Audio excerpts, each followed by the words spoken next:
And we're back. Good evening. Right, in the PMDG 737-700, currently at Sierra Victor Mike Charlie. Just going to load Sim Toolkit Pro, and then we're flying a group flight again on the Colombian One Engine Out tour. So with us here right now, as usual, Brennelt, Jeremiah, and Captain Alex I can see here already. Good evening. Good evening to all. Good evening. Right, so today, I've not checked the flight time yet. Let me just do that. About an hour, something, hour 5? It's an hour 20 or so. Okay, so a little bit longer. A little bit time in cruise flight to chat about stuff. We always find some interesting topics to cover. So just looking at, there's the overlay, fantastic. That is working, cool. Welcome back, thank you, Peter. Same to you, welcome back. Right, let's have a look here. That looks good. And we are facing to a very interesting approach. Yeah. So let me just get everything running here in the EFB. Very likely... Oh, I thought I would have to log in again, but no. So let me just start with the destination then. Oh, hang on. Let me do the following. First of all, home request data. There it is. Then, so Brennelt plans to fly the RP approach 26. And as always, you can see why. Because that is a very interesting curved approach. Now, strictly speaking, I can already guess it's a radius to fix approach. Oh, yeah, radius fix required. But hey, doesn't matter. We can still do this. We'll cheat a little bit. We are on a flight sim after all.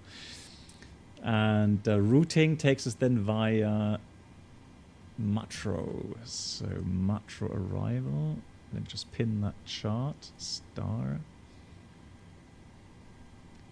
There it is. So the Matro arrival comes from here. Takes us to Donby. And then Donby is here in the approach fix. And then we start, fly this procedure. This should look really, really, really fascinating with the terrain. There's even some high mountains, peaks there, 9,000 feet, just right of centerline. Yeah, that should look really spectacular. Alan, hello to you. You know the approach to Pasto, Sierra Kilo Papa Sierra, it's quite similar, I think. Oh, nice. So a little bit elevated. Yeah, it's a aircraft carrier approach. Nice. Just need to check my zoom level here because that seems a bit off. General settings, view, camera, zoom. Yeah, it should be about 50%, shouldn't it? Yeah. There we go. That's better. Good. So let's start the preparations as always. First of all, over the panel. So put the forward. Don't forget the smart cars. Yeah, that is already running. Thank you much for the reminder. Yep. Then starting the APU. Seatbelts already on. I'm going to put the window heat on. That looks all right. Cruising level 320. And the flight plan says we have an elevation at the destination of 4,420 feet. Good God. Another high elevation airport, as always, on this tour. And a lot of degrees. This will be a high density altitude. Yeah. I think 32 degrees or so. Ooh, okay, that will definitely put this at very high kind of density airport altitude, yeah. Yeah, but I think sadly the MSFS does not simulate the density altitude. Probably not, no.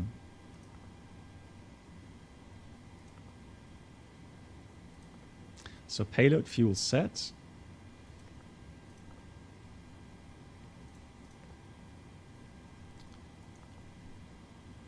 And I keep forgetting, you need to load the flight plan also in here. So select route, there we go. It's kind of weird how every add-on has its own kind of special features. that you have to Yeah, it remember. would be very boring if every aircraft would be the same. That's true as well. Sometimes though, I mean, especially when it comes to the MCDU, I'm like, you know, if it were like, because the MCDUs are the same, you know, on all the Boeing planes and all the Airbus add-ons, but still within, you know, tow list, some things are different compared to, you know, the Phoenix, etc. It's Like, but could I do a little aircraft request for the next stream? yes, go ahead. How about to fly the A310 in MSFS again? Okay, yeah, we can do. I was actually thinking about doing that. Oh, very nice. So, because I remember that the hype that came again with the release of the inner builds A300, and then I was actually complaining that, you know, all of these content creators hyping the product and then saying, "Oh, it's the best add-on," and then nobody flies it afterwards. And I thought, well, you know, yeah, and I thought, well, you know, I should fly it again because it is a great add-on, and it should, you know, it deserves more attention, really. What do you like better, the 310 or 300? So the last version that came out, that was the 300, correct? Yeah, it's a bit bigger one. The thing is, I guess, you know, if you don't expect to do long flights, really, really long flights, I guess the A300 is better. yeah. Is the range of the 310 bigger, larger, longer? I think the A300 is bigger, and I think the A310 can fly longer range. Correct me if I'm wrong. Okay. Maybe not. I just hope I'm not getting things mixed up, but I think that's how it was. And avionics-wise, they are quite similar. Yeah, they're pretty much the same. Yeah. Yeah. Okay.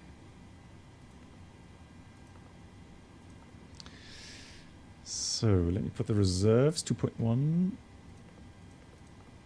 Cost next, according to the flight plan, is 14. How do you always calculate the reserves? So it depends on the Simbrief format that you have. But, I mean, quite simply speaking, if you go to your flight plan, oops, Yeah. do that here in the...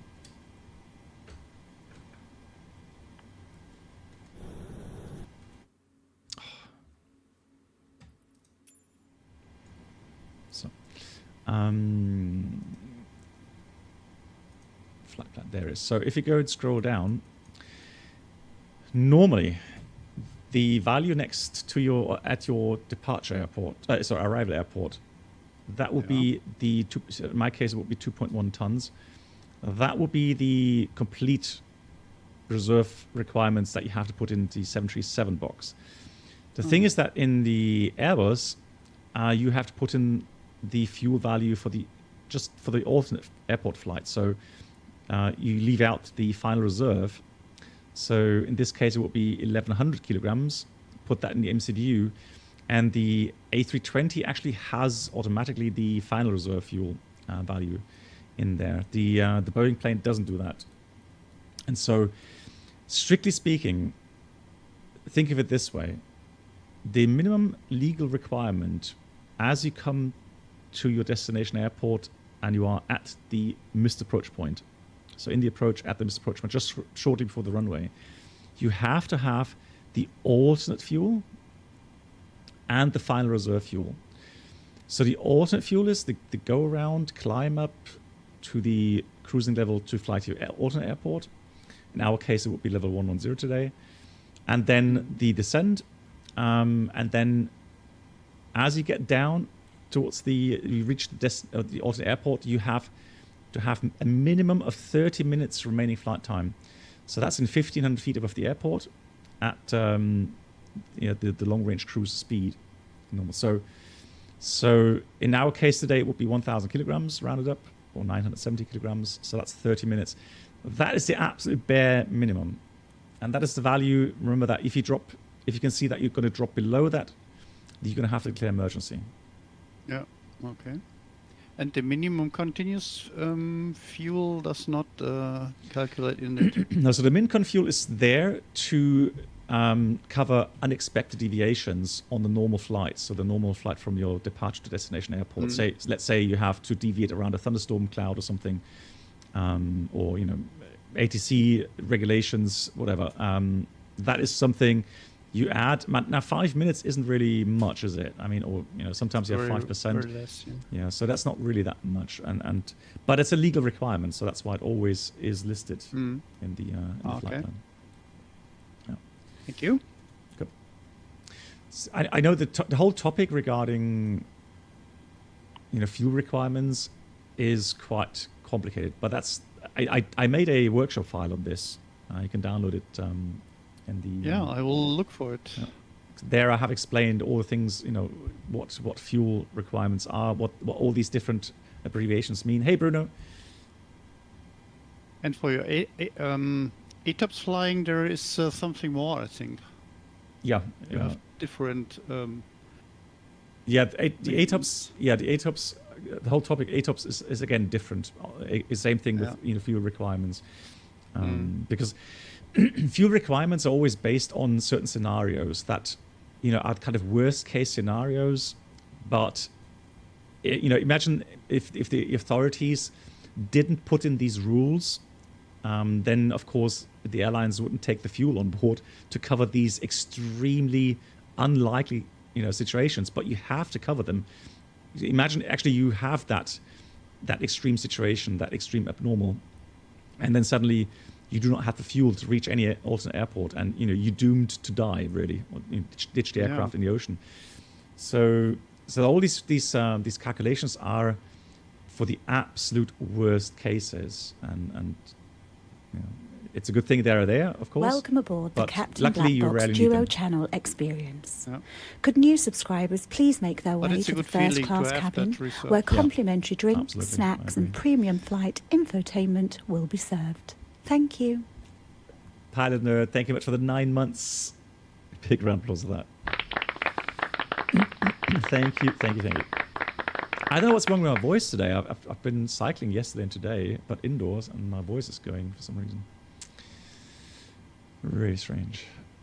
You sang too much today, I guess. Yeah, well, no, I don't sing. I sing.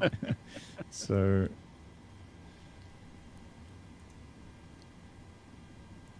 Just looking at the departure. Hopefully you don't got a virus or so. Well, I hope not.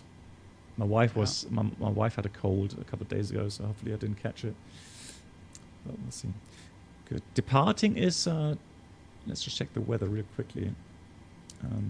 So departing.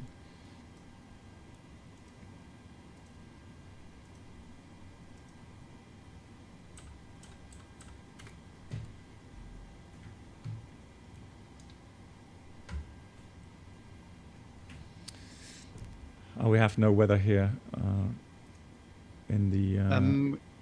Go to the Flow app and activate. Go to the live weather tab, and there you can see all the weather you need.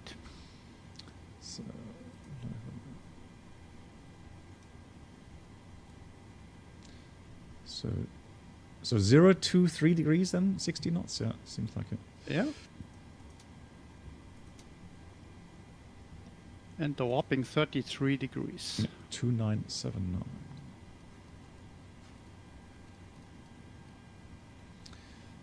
Good. Alrighty.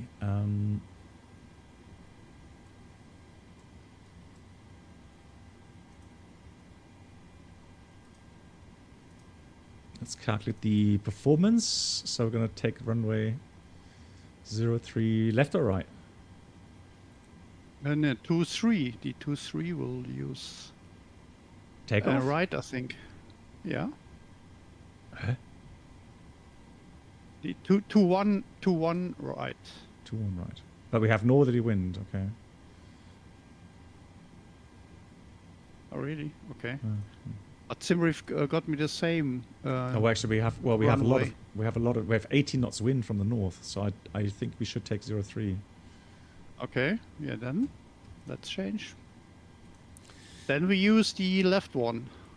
03 left. Yeah, the long one, of course, the other one. I've just seen the chart now, so that's obvious. 03 left it is. The weather. And also the WOOCUP. No, there is no WOOCUP. Which departure route we need? Obat. Oh, but let's look. SID.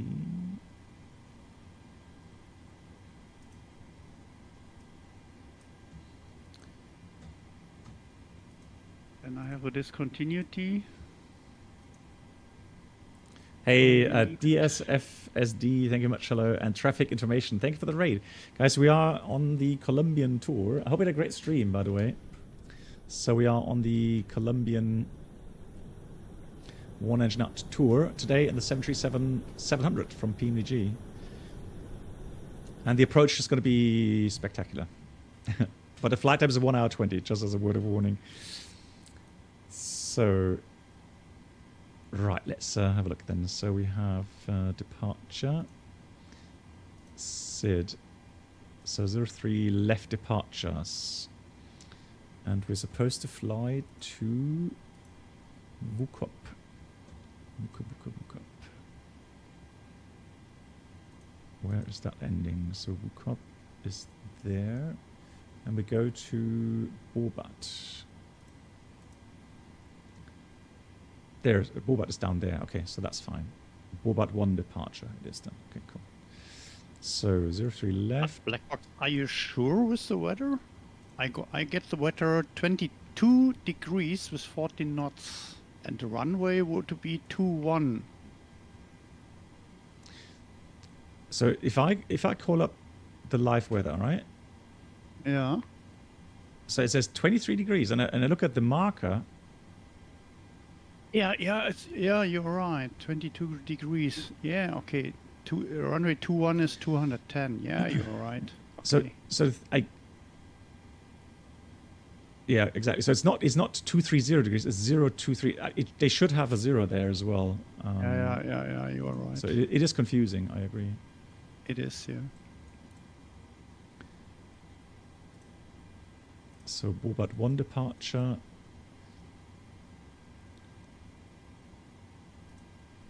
That's our value pack on import. Oh, the weather doesn't work here. So wind was 020 at let's just say 10. Temperature 33 and 29.79 inches. Those are the values. So we have flaps 1 departure, takeoff. So TO for the thrust rating. And 54 selected temperature.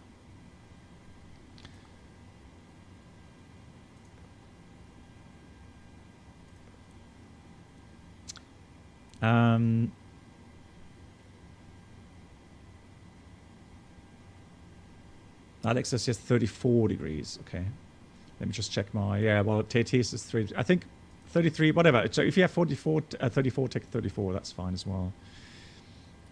So we are planning for the RMP 26, arriving by the Matro 1 Golf via the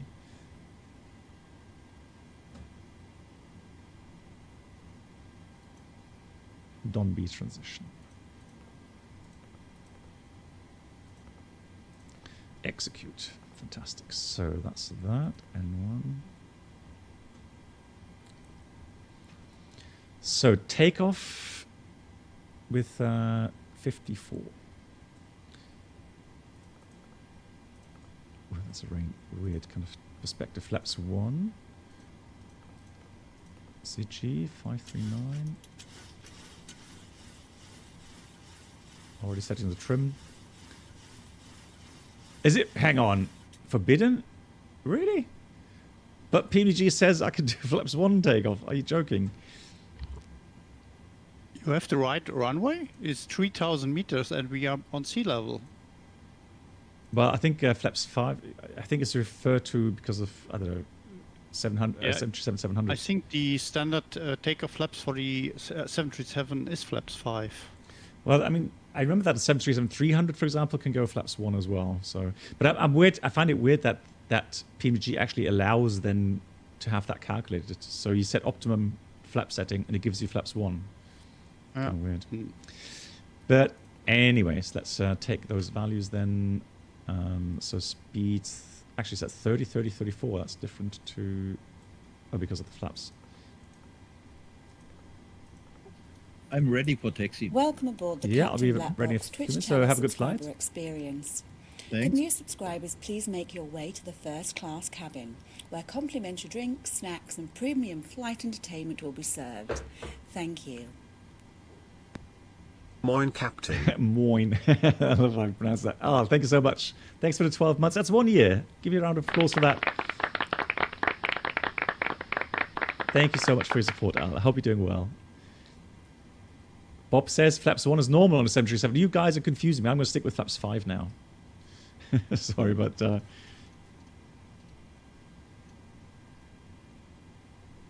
You guys make up your mind and then tell me. I'm going to leave 10,000 here.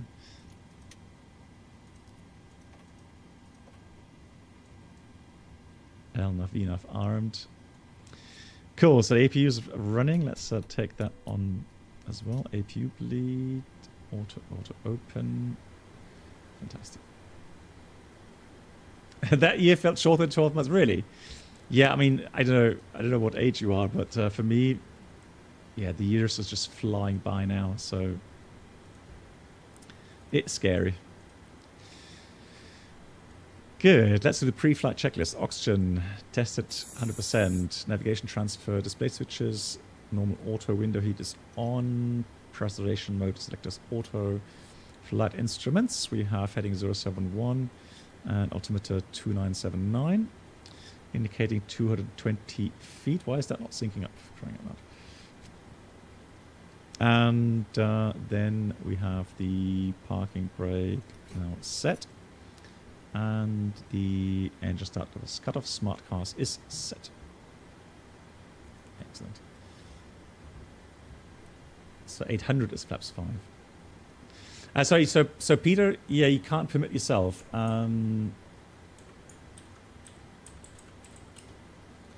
So let me see.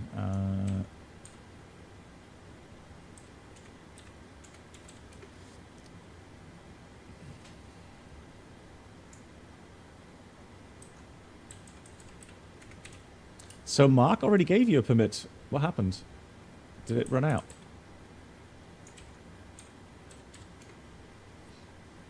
Yeah, you got 60 seconds. Now's your time to post whatever you wanted to post there.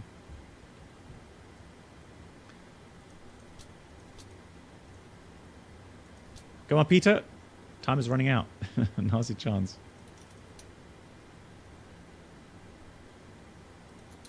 All right, packs are going off. Engine start.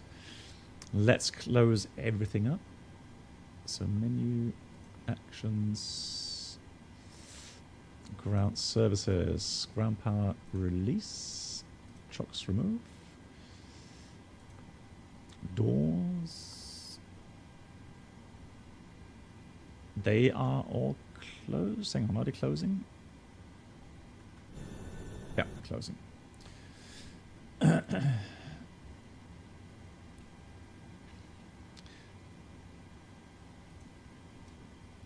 Now, before start to the line, fuel is 5.8 tons. Pumps are on. Passenger signs are on. MCP V2 140. Actually, it's not 140, it's 134. And heading 033, 10,000 feet. Then we have V1 130, VR 130, V2 134. Proceed pre-flight is completed. And taxi takeoff briefing. I'll give you a quick briefing here. So taxi out. Oh, he's a subscriber. I don't know. Yeah, I don't know what he wants to do. So we're departing. Orbit 1. Maintain runway heading. Climb 3000 at 3 miles. Mike Alpha Romeo. Right heading 236, intercept follow Mike Alpha Romeo 197, outbound to Bobat, continue climb 4000 or follow the instructions. Sorry, not 4000 is them. Now, there was a question from Jeremiah regarding GLS approaches, and here in the 737, if you want to fly GLS approaches, you would need that tuning panel here. And then you go through the modes. So if ILS mode, you have now the GLS mode. And there you can actually enter the GLS code for the approach, transfer that to make it active, and then you can actually fly a GLS approach. ground-based or GBAS landing approach. Cool. Mike Alpha. Just get the VOR. 15.7.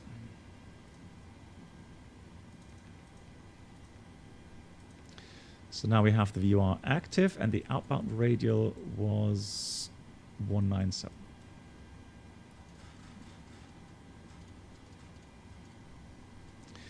There we go.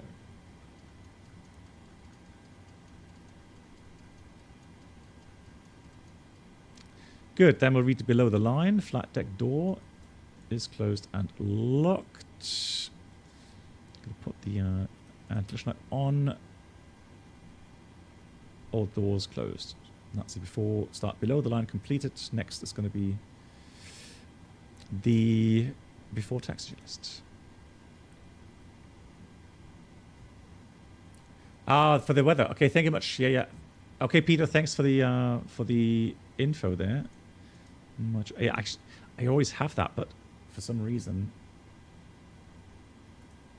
I keep forgetting that I have that.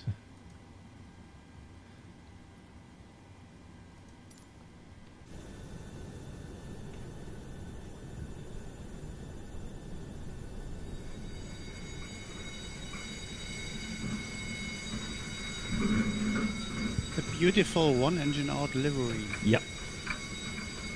It is beautiful. Hello, Captain. We are ready for this one.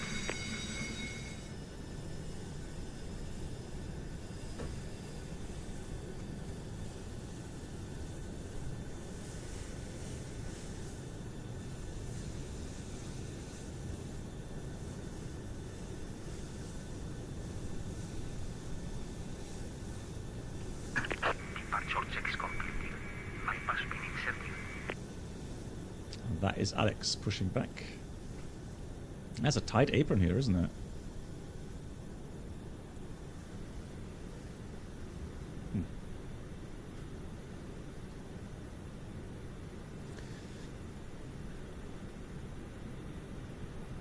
Yeah, so okay, so Peter, yeah, the links are only the members here, or the subscribers can post links. Yeah, correct.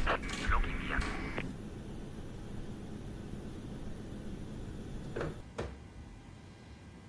So we could put the auto brake to RTO as well.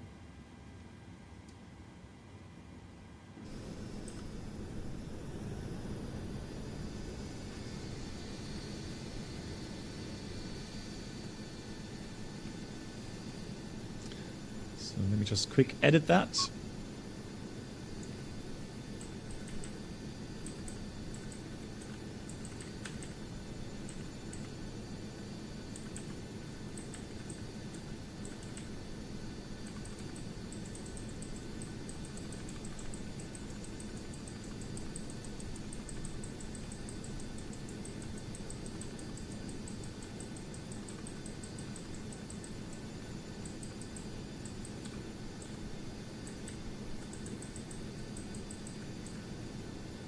Exiting from editing mode. Please wait. Please park your brakes, please. So can't release yet.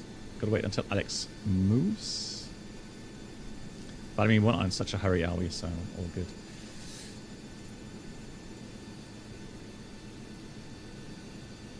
So yeah, I mean, arrival time looks like it's gonna be just shortly before midnight, as usual, on our 1 out legs here. But it's a good thing we start on time today, so that helps. No worries, sir. Don't worry, Alex. Don't worry. All good. I mean, we're gonna have to have about 10 minutes separation anyway because of the circling approach, so Please park your brakes. that should all work.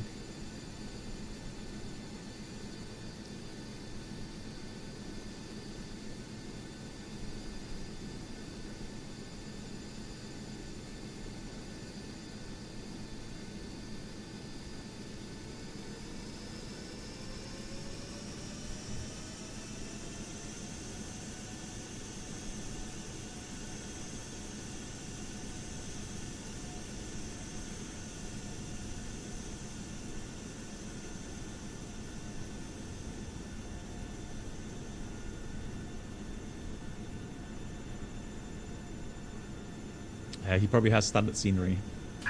Release parking brakes, please. Brakes released. Commencing push. All engines clear.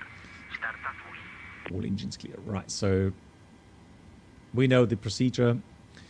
Just make sure they have enough start pressure. Packs are off. The isolation valve is open. Then we start engine 2. Look for the open, or the start valve open message. Look for N2 rotation.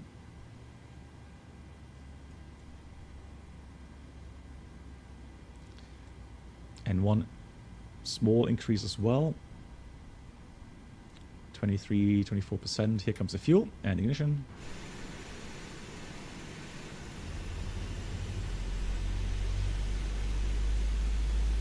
Blackbox, since you have a FedEx in the aircraft, can you have still have a hot start or hung start or something like that? Yeah, it depends on the software. If the software is able to cover certain issues like hot start, hung start, etc., then the software would take the appropriate actions for you. Okay. But there can be limitations, and then the pilot has to do the actions. Please set parking brakes. Of course. Waiting your confirmation for a good engine And what is start. the action for a hot start? The engine control switch to off, or what is it? Initially, yes, because you want to make sure that you shut off the fuel flow into the engine. And then, however, before doing another engine start, you would have to motor the engine to get the fuel out, etc. And I think for a hot start you need an inspection as well. Yeah.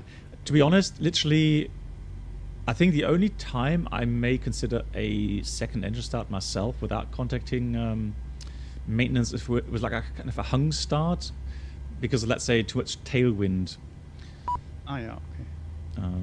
so that the N1 doesn't correctly accelerate because it's fighting the wind from the rear of the aircraft, and so the fan is spinning initially in the wrong direction. Then I would do the manual engine start procedure.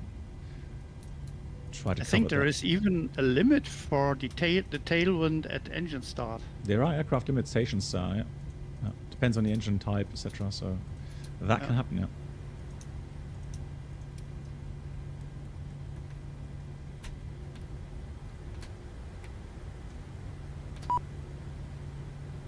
Oh, let's confirm good engine start before we forget completely. Cockpit to ground.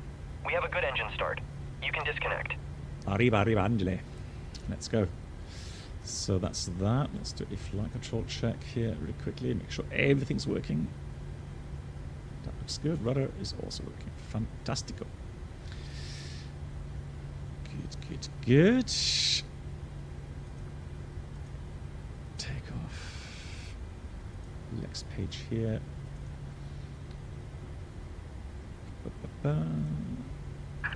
Unlocking gear. So before taxi, generators on, propede on, anti-ice not required off, isolation valve auto, engine start switches continuous. Yeah, recall I forgot. Recall checked, and engine start levels. Contact disconnected. Actually, auto brake RTO, engine start levels idle, detent, flight controls checked. Is clear. Ground equipment is getting clear now. Gonna wait.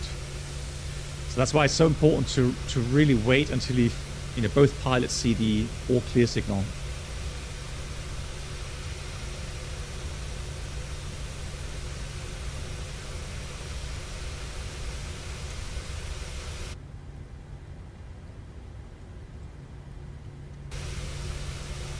Why am I not seeing him? Oh, there he is. Okay, all clear. There we go. Julian, hello. Good evening. How are you?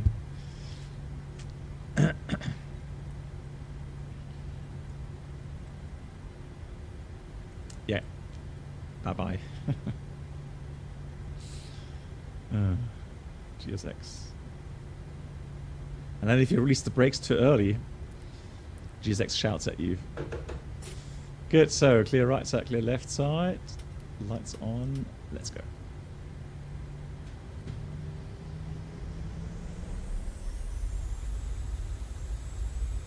Brake check. Brakes are working. Then we go left side.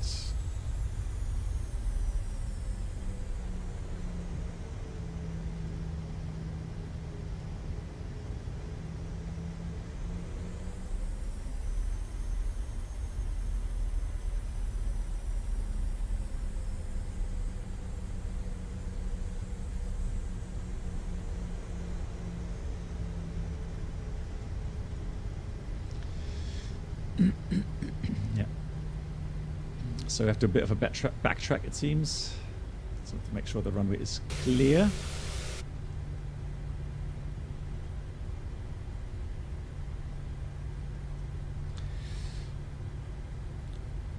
B4 takeoff checklist, flaps 5, green light, trim is set at 5.4. B4 takeoff checklist complete.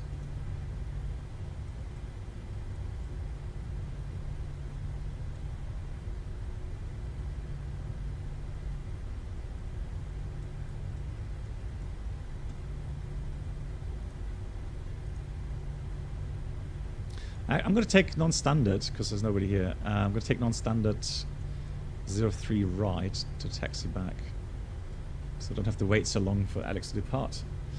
That expedites things a bit.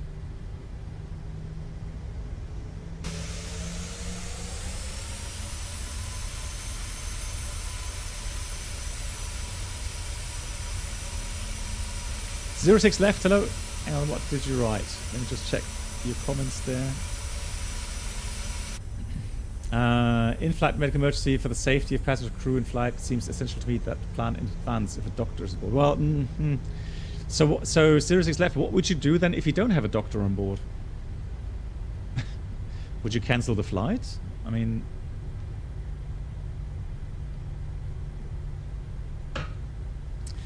so the thing is that so our flight attendants, at least the purser, has information. But if there potentially is a doctor on board, because normally they would have that title on the passenger list, doctor, right? So, yeah, but also, but what do you mean with discreet? I mean, in case of a medical emergency, you'd still make the passenger announcement, ask for medical assistance, meaning anyone, even if they're not listed as doctor or something, they could be a nurse, for example. They can help still. So. You would still make that passenger announcement. And honestly, I've literally only had one situation where we didn't have anyone on board that had, special medical training. But then again, our flight attendants are very well trained in first aid as well. So, you're already in very good hands. And you pilots as well? Yeah, we get, every time we change aircraft type, we have to undergo first aid training. So I had a first aid training last year, October. Ah, okay. And I think it's a very intensive first aid training for you.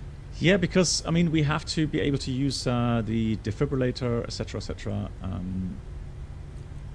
And also we have to be trained into the sat phone equipment, so we can actually call a medical center over a satellite telephone. So, for example, the cabin crew would get all the necessary data according to a kind of a checklist protocol. So all of the information from the passenger, what kind of pain, what kind of prior medical history, all kinds of stuff, all the information they would try to get. And we can actually do a conference call on the 787, meaning the flight attendant can actually call from a phone, one of the headsets and handsets near the patient, and then via a kind of a party line, they can actually talk to the medical center situated in Germany. Oh, you already had a medical problem in the 787? No. That was training. Ah, okay. So we can train that, and yeah, that works really well. And so they have already specialists at that center, and if they need any other, and even more trained specialists, they can actually call up some of the people, some of the doctors, and get further help. So it's a great system, and a lot of things have changed from when I was flying long range as a first officer.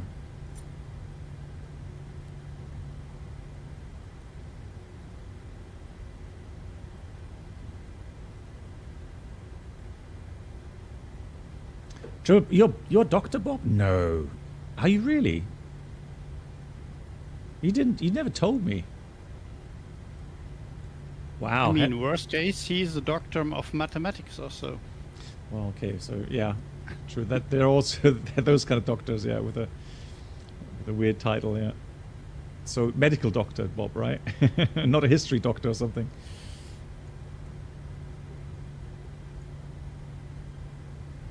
Right, that should be enough distance. So let's go and take off.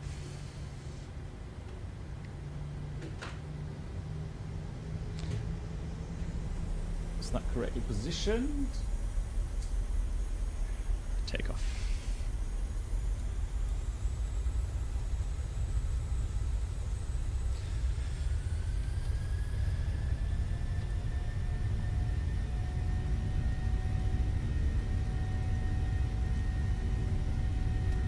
That's what I was looking for. There we go. So head up display as well. Thrust set. 80 knots checked.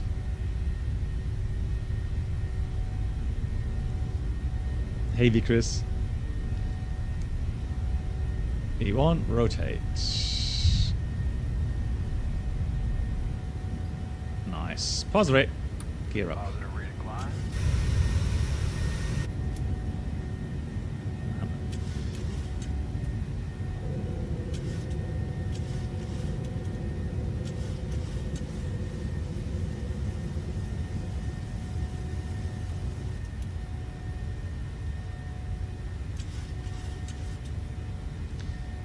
Good. So LNAV, VNAV speed.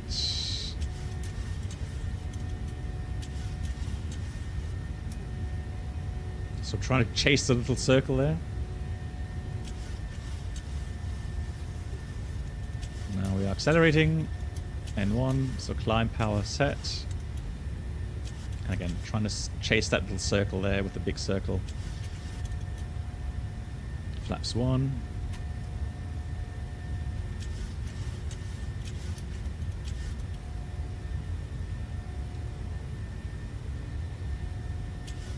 Flaps up.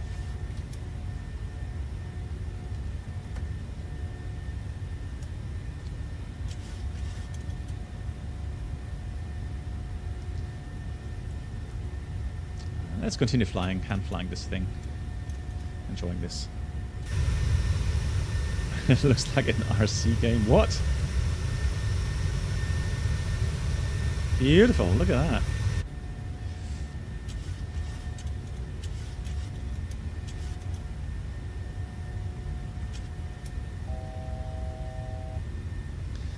Reaching 4,000. Let's continue climbing here. I'm not going to level off.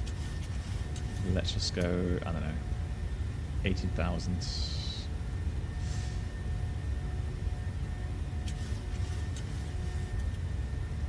So 30 degree bank. Trying to get that turn. Sorry, wondering that flying to 50 seems a bit ambitious. So 18,000 is set.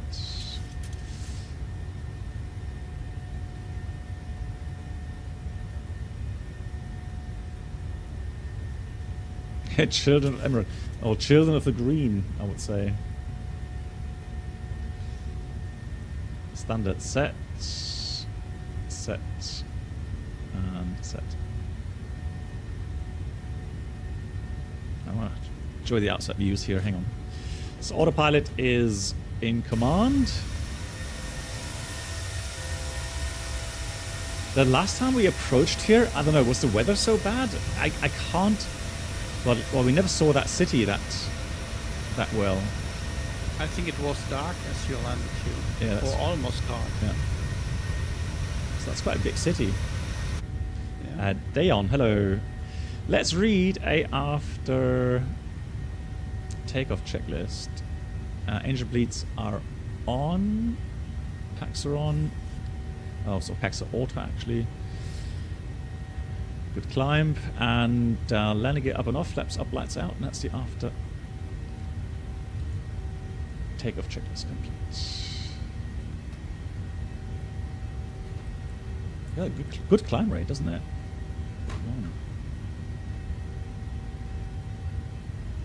Yeah. Emirate just sounds fancier.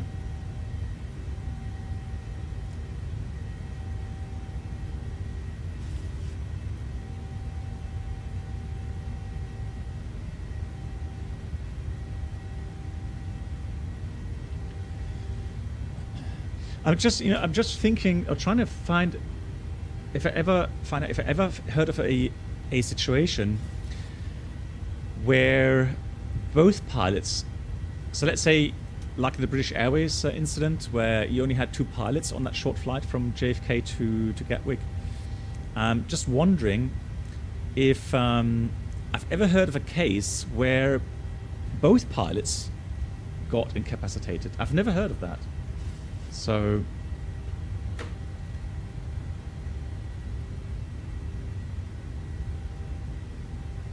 arguably, I mean, the procedures in place at this present time are, safe enough, I would say. Hey, Nuclear Mouse. Sorry, so Bob, sorry, I didn't quite catch that. So Bob, hang on, you're a doctor? So what do they mean, easy doctor? Hang on.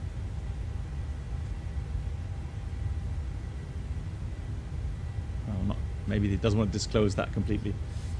Anyways, Pereira. How would you pronounce that? Pereira? It's always these cities and the names there. Oh, you've got to be joking. What's happening to my phone today? Christ. I have a feeling that I've got a abnormal high gravity situation here in my room. My phone keeps dropping today. Pereira. Okay, Pereira. Sorry for the bad pronunciation.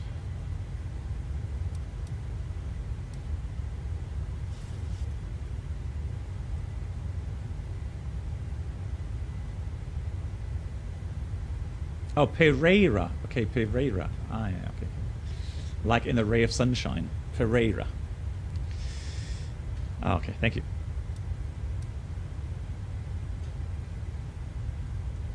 Flight time, approximately 20:55.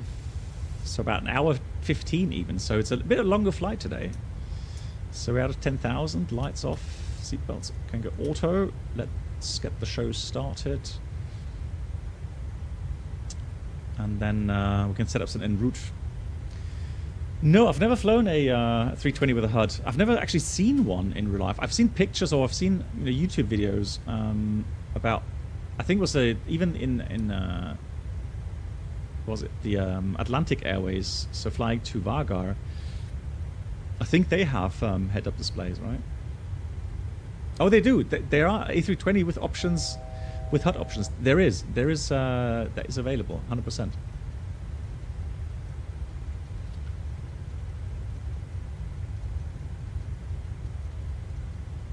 I mean, we can try to find that video and I can maybe show it.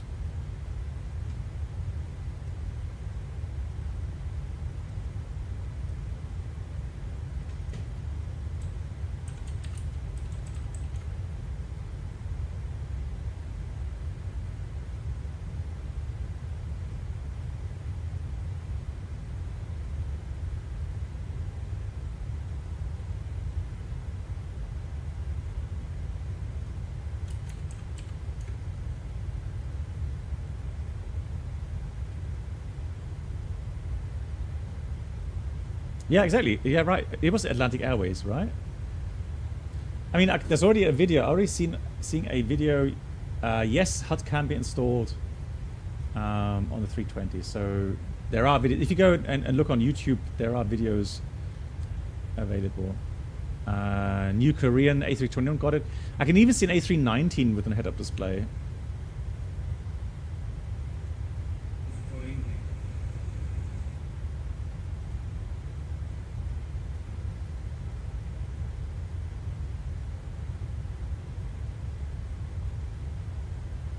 Yeah, so definitely, it is available.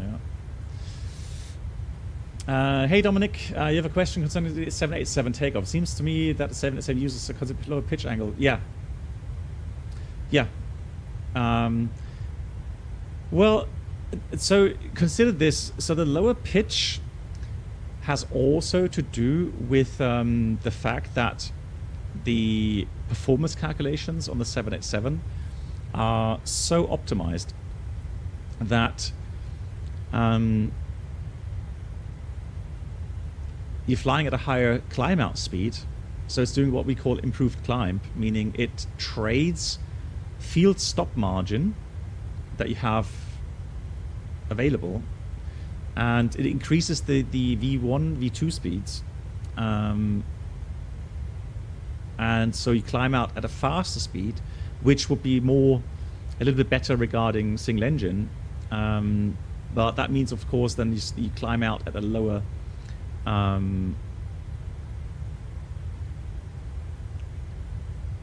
picture. Hey, okay, so Dayon. Okay, sorry, I didn't even know that. Dayon 87 has an old channel. Thank you much, Mark, for the shout out. GG's. Yeah. But it is indeed, so Dominic, typically we would have around about 12 to 13 degrees pitch climbing out. But if we, oh, sorry, error, okay, so disregard, okay, sure. Okay, now I get it. Nope, error. No worries. Note it down. So, yeah, if we went full thrust all the time, then we would have like 15 degrees pitch angle, because we rarely have max takeoff weight in the 787. So imagine you can take on 100 tons of fuel. So you can take 100 tons of fuel, and you can fly for, wow, you could fly, I would guess, like 15, 16 hours with that fuel. So we rarely actually need that. Normally, flying to the US from Frankfurt, let's say you fly to Toronto or Detroit, Dallas, you have in between like 50 to 70. I mean, 70 is even quite a lot, really. So more like 50 to 60 tons of takeoff fuel. So we rarely need anywhere near the 100 tons.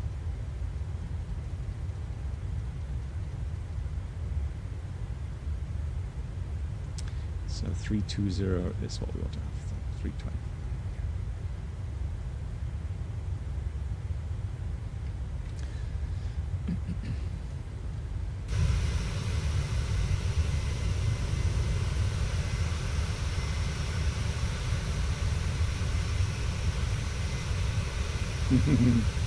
Hello, stranger. You guys behave.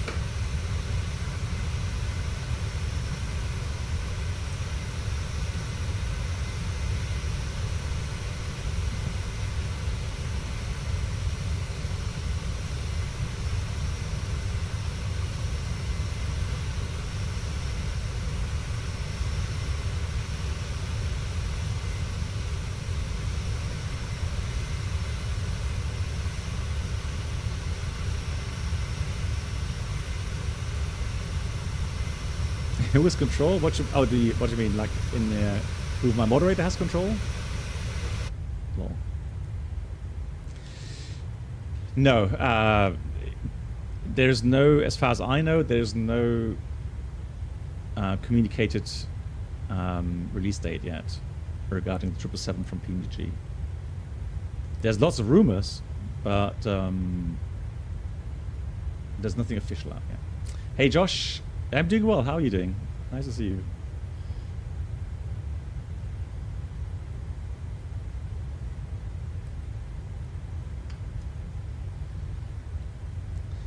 Look at the mountains in the distance there. Man, I'm looking forward to that approach. That approach will be spectacular. Nice and challenging, but also visually very, very appealing.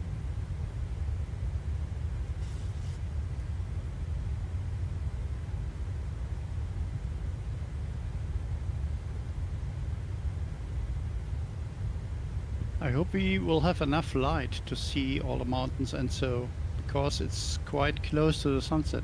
Is it really? Well, now it's always so weird because right now it's so bright still.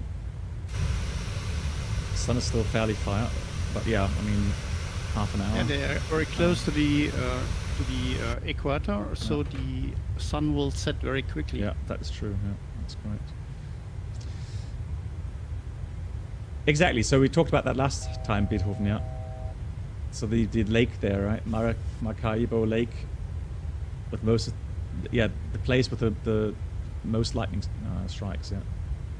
In the copy triangle. Okay. So let's just check.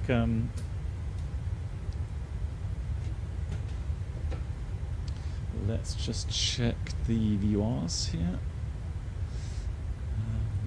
Do we have... There's no en route charts here, is there? I don't think so. So that is going to be 14.9.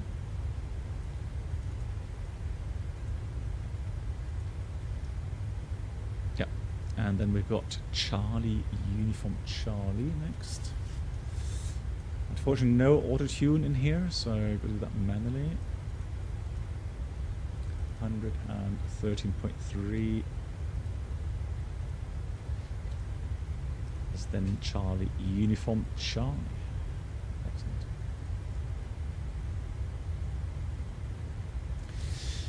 The day I learned about the fact that the 320 can have a HUD, I learned that HUD can help you reduce your minimums in some cases. Yes. So, to give you an example, I think the Canadair, I know it has a HUD. So usually the Canadair doesn't have autoland. But with the HUD, I think they can go down to at least Cat 2 minimums. Yeah, I think it's Cat 2. So they can do kind of a low-vis approach, but only to like 100 feet minimums.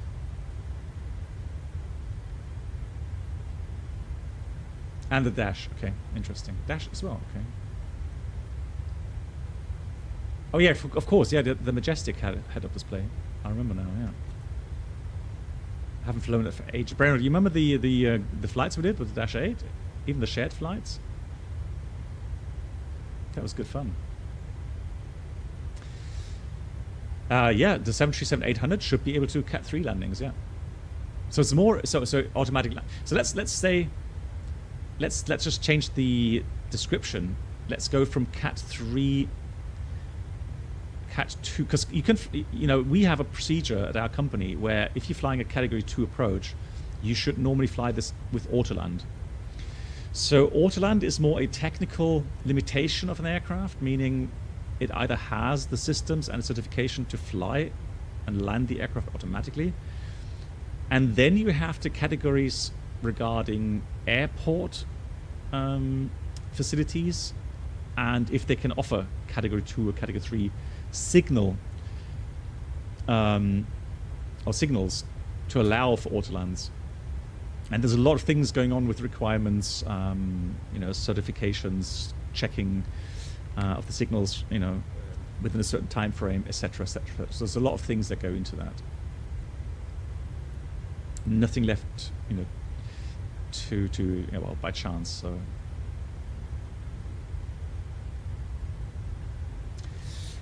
Hey Wolfgang, welcome. Hope you're doing well. And so.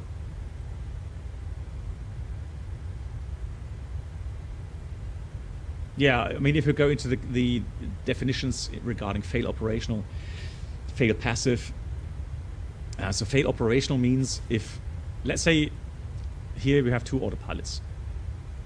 Same for the A320, for example. So when you fly an A320, we always activate both autopilots for the approach, even if we want to land manually later on, or if we fly a normal Cat 1 approach, it doesn't matter. We always switch on both autopilots to make sure they are regularly checked and working, so that they are available when we actually have to fly an autoland. And then, the fail operational means that if one of the autopilots fails below a certain height, the remaining autopilot system is still reliable enough to land, to auto land the aircraft. The fail passive means you still have two autopilots, let's say. Both autopilots are running, and then one fails. However, because of certification and the way the aircraft behaves with one engine, with one autopilot, it kicks out the other autopilot by system design, meaning then the pilot has to immediately take over manually and perform a go around. And I can tell you from training that one of the worst failures to have is at low altitude an autopilot failure on an autoland, because you have to perform a go around procedure and you have just taken over manual control of the aircraft, and then thrust kicks in, and if you don't have an aircraft that has auto trim, so automatic stabilizer trim, the thrust increase because of the way the engines are below the wing will already pitch up the aircraft like mad. So you really have to get your eyes glued onto the private flight display, because you can't see anything else outside, right? It's fog, right? You can't see anything outside. It's really a lot of workload getting the aircraft into the right pitch level and make sure you have the thrust set for the go around. And you just have little margin for error there in these low altitudes, pitch going up that fast. If then the thrust doesn't come up because the other thrust doesn't work as it should, you have no more height to trade for speed and so on. So Blackbox, could you maybe show how the CWS mode works in the 737? Yeah, it's quite simple. There's two ways to get into CWS. One would be to press the control. So CWS stands for control wheel steering. So you can select it manually, pressing that. So now it's giving me CWS roll, CWS pitch. So right now the autopilot is in basic modes, meaning the aircraft continues, because it's trimmed, to fly straight and level. However, I'm now going to be able to do an input commands for the roll axis, and whatever I put in, let's say I put 20 degrees roll in there, let go of the yoke, it will remain at 20 degree bank angle. It's However, almost like fly-by-wire and Airbus. yeah, but I mean, it can still drop the altitude because you would have to pull back a little. You would have to increase the pitch as well a little bit manually. That does not happen automatically. Okay. So the same goes for the pitch mode. You can pitch up the aircraft to a certain level, let go of the yoke, and then the pitch stays at that set level. Okay. So how often do we use control with steering? Now, I remember that in the 737-300, for example, one very elegant way to use the control with steering would be to initiate a descent. Mm-hmm. So how we would do that? We would dial in, let's say, I don't know, 25,000 feet. And then all we do, we don't press any level change mode or VNAV path or LNAV, whatever, right? Not vertical speed. All we do is we press on the yoke to a certain threshold. That doesn't work here, strangely enough. Did I set something regarding... Oh, okay, I think there's a setting in here where you can lock out the yoke inputs or the joystick inputs. So let's see if I can find it. Aircraft equipment. Or was it options? Simulation.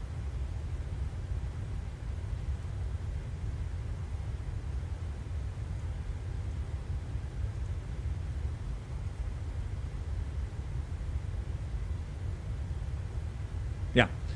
So here we are. So it's got a setting. It says autopilot disconnect on control input. But that's enabled. What? Didn't I press hard enough then? Ah, there we go. Weird. So Bruno, do you know if there's it's it with the NGs that it doesn't go into control steering pitch? Because all we used to do is we just press on the yoke, and beyond a certain threshold, the autopilot will still be in command.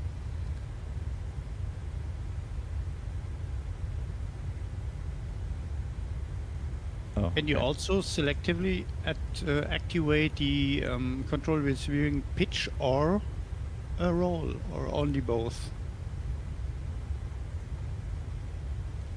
Well, normally, if I input roll mode, no, that disconnects the autopilot. Hang on.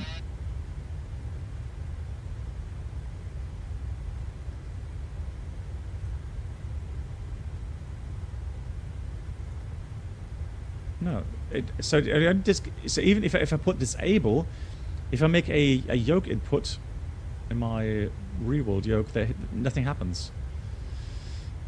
But anyways, in the real aircraft, you could have just CBWS pitch.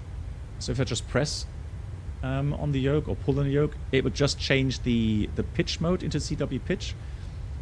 Or likewise, if I just entered a roll with the yoke, it would just change the roll mode into CW roll, and the pitch mode would stay the same. Okay, so the NGs have the same. Okay, so maybe PMDG just doesn't simulate it correctly. Okay, thanks, Bruno. Dominic asks, what aircraft did you so which part of the training, Dominic? So right from the start. So I started flying Bonanza, so Beach Bonanza, then Beach Baron, then I flew the Piper Cheyenne, then the 737, then 747, then back as a captain on 737, Captain 320, and then Captain 787. And you forgot the gliders. Oh yeah, I started. Thank you. So I started my whole flying career. I started on little glider planes, yeah, which was fantastic. Really enjoyed that. And at which age was it? Started 14. Wow, early. Mm-hmm. Yeah, 15. I had my first solo flight. So On which airfield was your first flight? the first solo flight was in Scampton, England. Ah, okay. And the glider flying?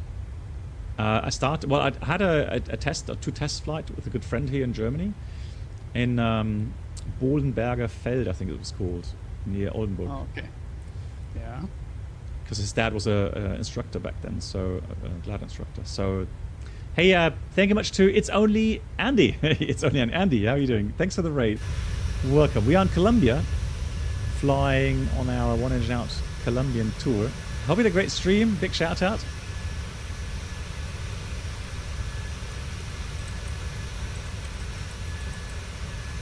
There we go.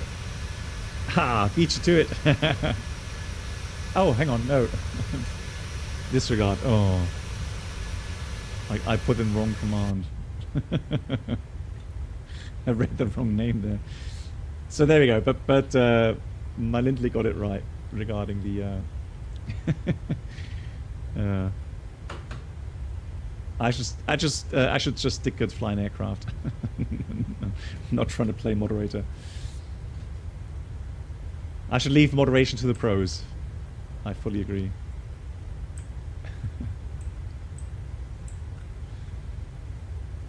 Just ran out of coffee. I need coffee.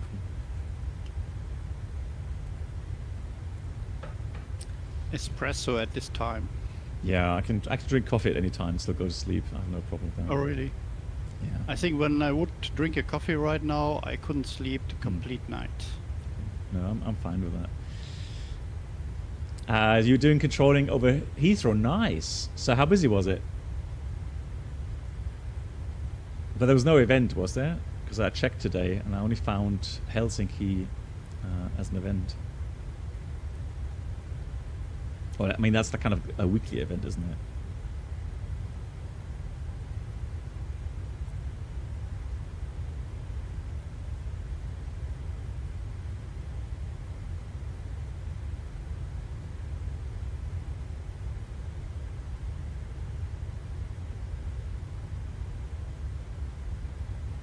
It was quite busy to start off with, but slowed down and then picked up again, so it was steady, which was that's cool.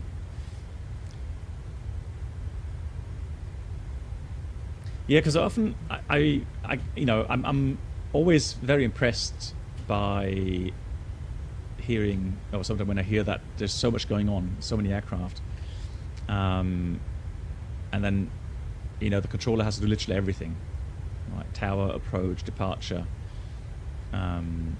clearances, even taxi instructions sometimes. Yeah, crazy. I don't know how to do it.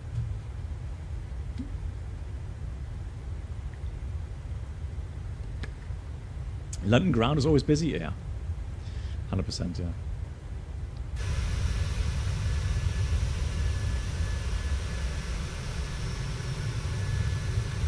Yeah. Anyone else here have the problem like I have, where I regularly get kicked out from Xbox? Well, you have to log into Xbox in order to start up the online Microsoft version. It's a Microsoft Flight Sim version. And then sometimes it kicks me out without telling me, and I don't want to start Microsoft Flight Sim, and it tells me to put in a DVD or something. And I'm like, I don't have that. Right? And then I realized, oh god, okay, I've got to relog on to the Xbox. I already had that, but very rarely. Okay, I just had it today again. Oh, okay. I think I had it like 3 times in the last week, so really strange. Maybe a weak internet connection. It could be. I can't pinpoint it. You know, sometimes after a update, so a Microsoft update, it's all fine. But yeah, then suddenly, without any notice, without any warning, it just kicks me out. Hmm.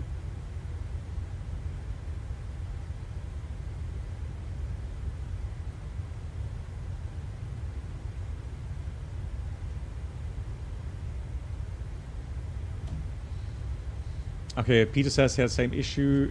There was an issue with the Microsoft game servers. Okay, well that would at least explain it. Yeah. Alex says sometimes Xbox asks which backup I want to use, but never kicked off. Okay.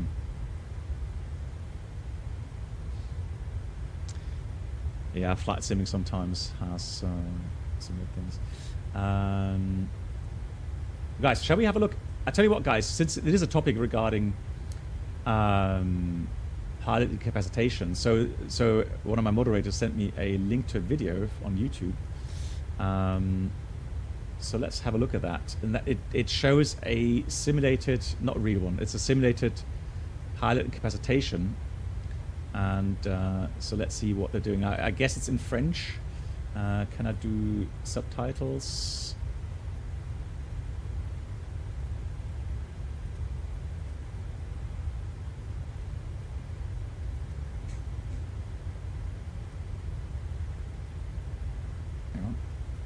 Lord, subtitles in French. Hang on.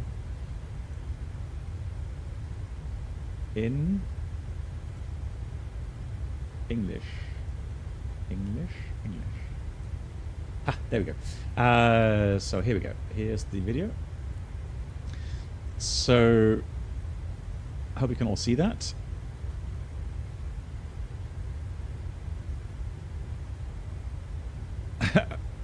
All right, there we go.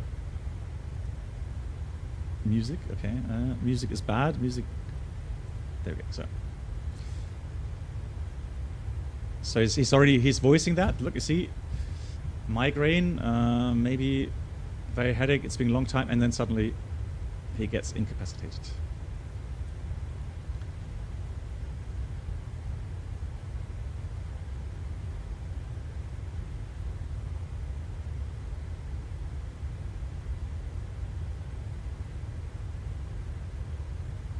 So he calls the flight attendant, chief flight attendant, to the flight deck.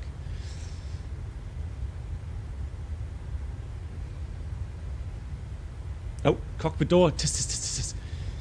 Need to close the cockpit door.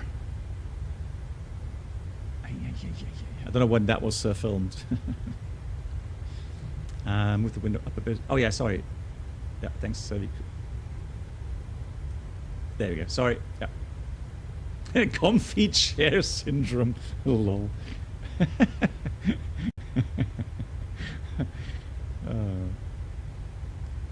So there we go. So, like I was saying, two options. If you have the chance to immediately land the aircraft, you would try to provide help. Now, of course, the first thing's vital signs, right? Breathing, pulse. If there's no pulse, no breathing, they would take him off the seat, and of course start with the reanimation. But I mean, now he's got a pulse, he's breathing, so now he's being secured in his seat, and that would definitely be done in case you have, chance to quickly land again.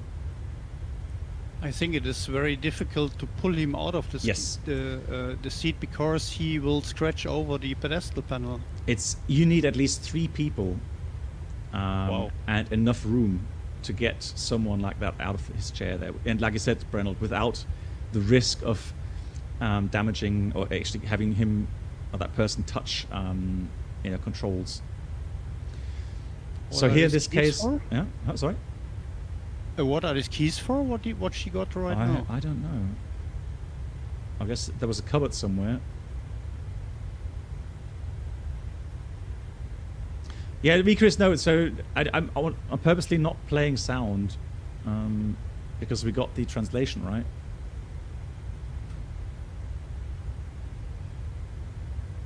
Because they're talking all French.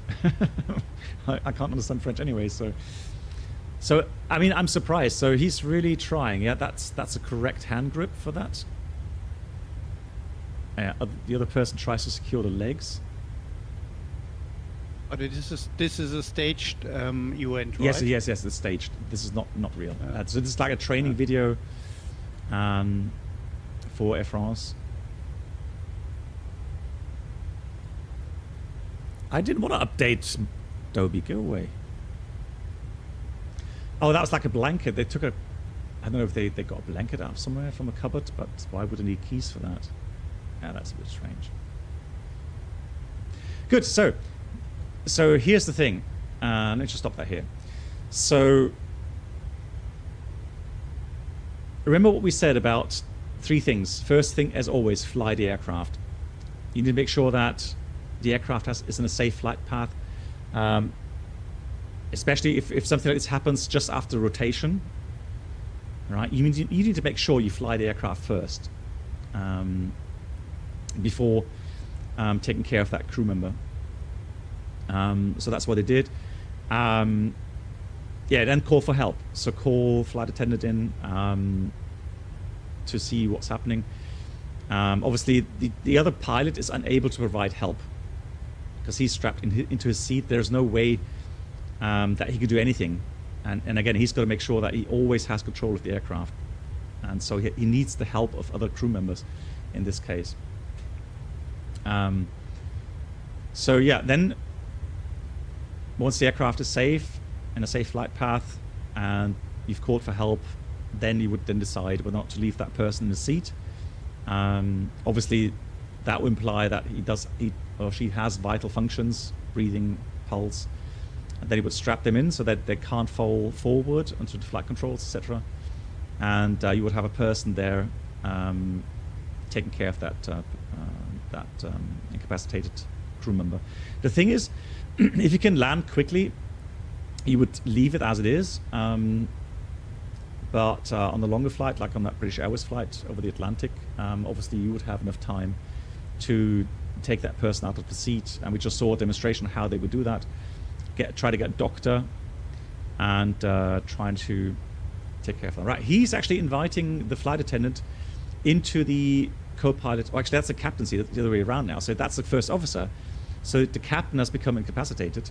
So now you can see he's calling now. Oh, that's interesting. So you just saw that button there. So he's selecting the SATCOM system, and he's actually now dialing and calling up the company. So we have a company help line, if you like.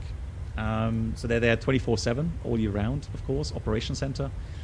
And so now they're trying to get in contact with them. to see if they... Well, actually, first of all, to inform them that they have the issue. And then see if they can provide some other...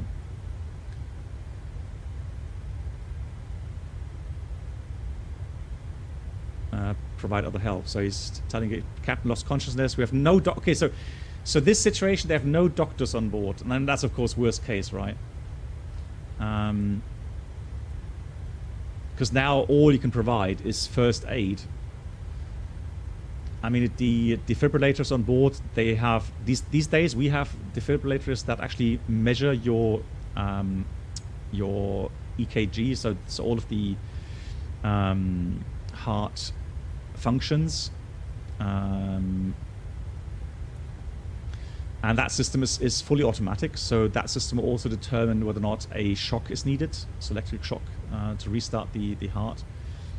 So very good system indeed.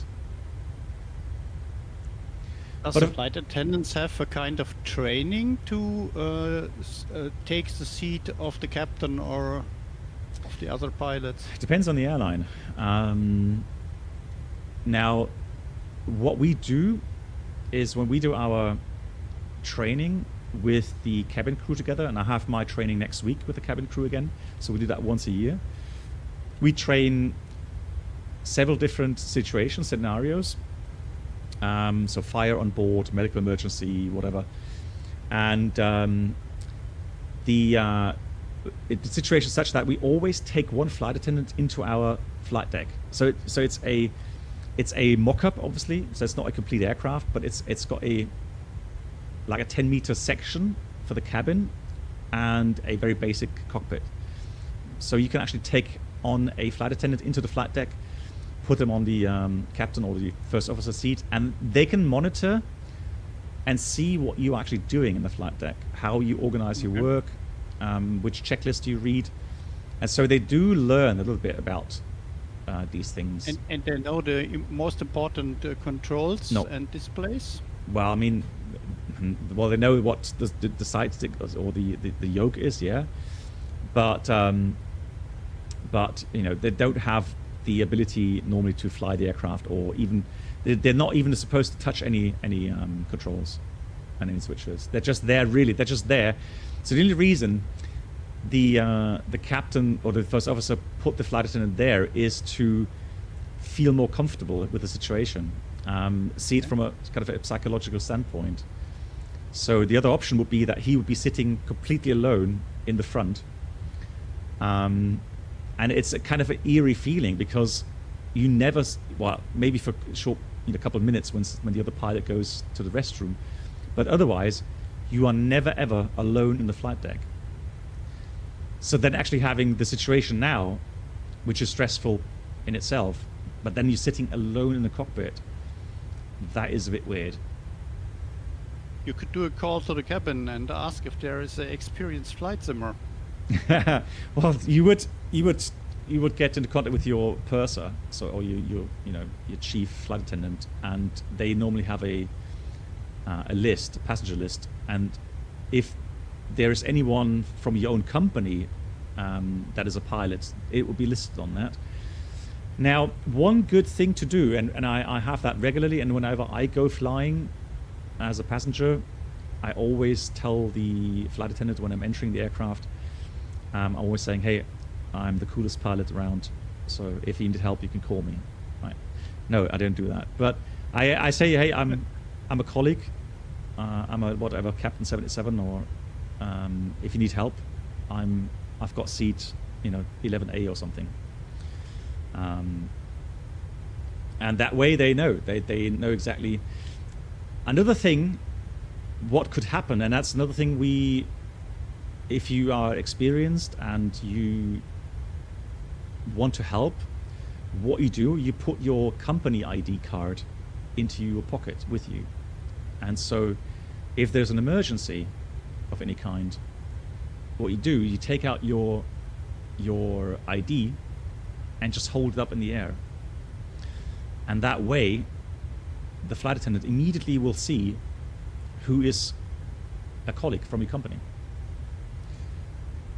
So if it's a little bit time critical, they can quickly actually get in contact with your colleagues that are flying along. So that's a habit, really. That's a good thing to do, really.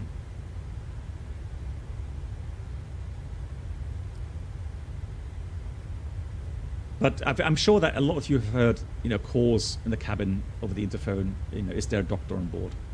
I'm sure, literally, if you're flying more often, I'm sure that pretty much everyone has had that situation, especially on longer flights. I have had this one time. Yeah, it's a YouTube video, as you can see. So it's from Air France, apparently. So you can access it. It's there. So now they are. So now we can see they've got the same system, meaning they, over the sat phone, they can get in contact over the telephone line with a medical center. And there's medical centers that provide services to different airlines. So it's not just one single airline. So it's a union, if you like. Oh yeah, so this is actually a good point. Instagram, guys, please do me the big favor. Now I know you're all fantastic people, and you know things to do and not to do, and of course you would never ever in these situations pull out your phone and start filming, right? You don't do that, please. Don't do Instagram. Well, I mean, I wouldn't go that far, but don't film. Respect the privacy rules and laws. Actually, yeah, don't film this stuff. That to me, I find that really despicable. Just put yourself in the situation. Imagine you are lying there, and people are filming you, and then publishing those videos without your permission, and millions of people will see it. You can see this so often on traffic accidents or so, that people have their phone and filming it and uploading it to Instagram or YouTube or so. Yeah. I Exactly. highly dislike that. Yeah. Yeah, of course. I mean, the privacy rules, there are laws enforced now, but does it stop people? No. These kind of videos, we see that whenever something happens these days on an aircraft, there's hundreds of well, I mean 100, but there's 5 to 10 different videos from different people within minutes being uploaded.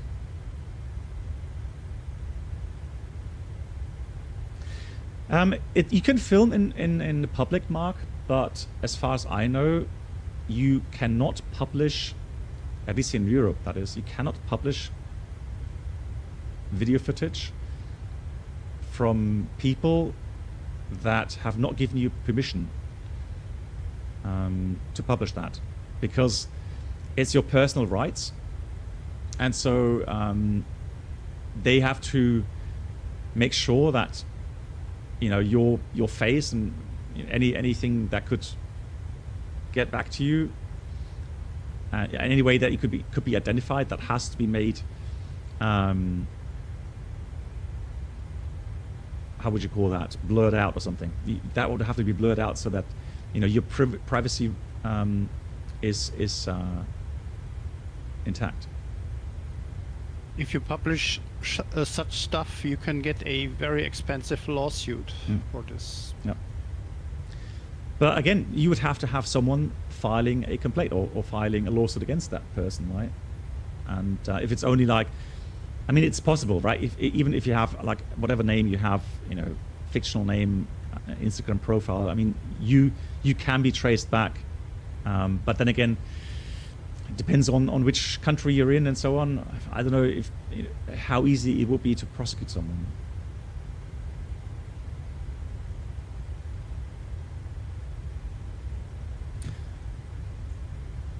So what you can see now is this is quite interesting. So this is something that we get as well. So not only will you get medical help, in the sense you have a specialist that will provide instructions how to help that person,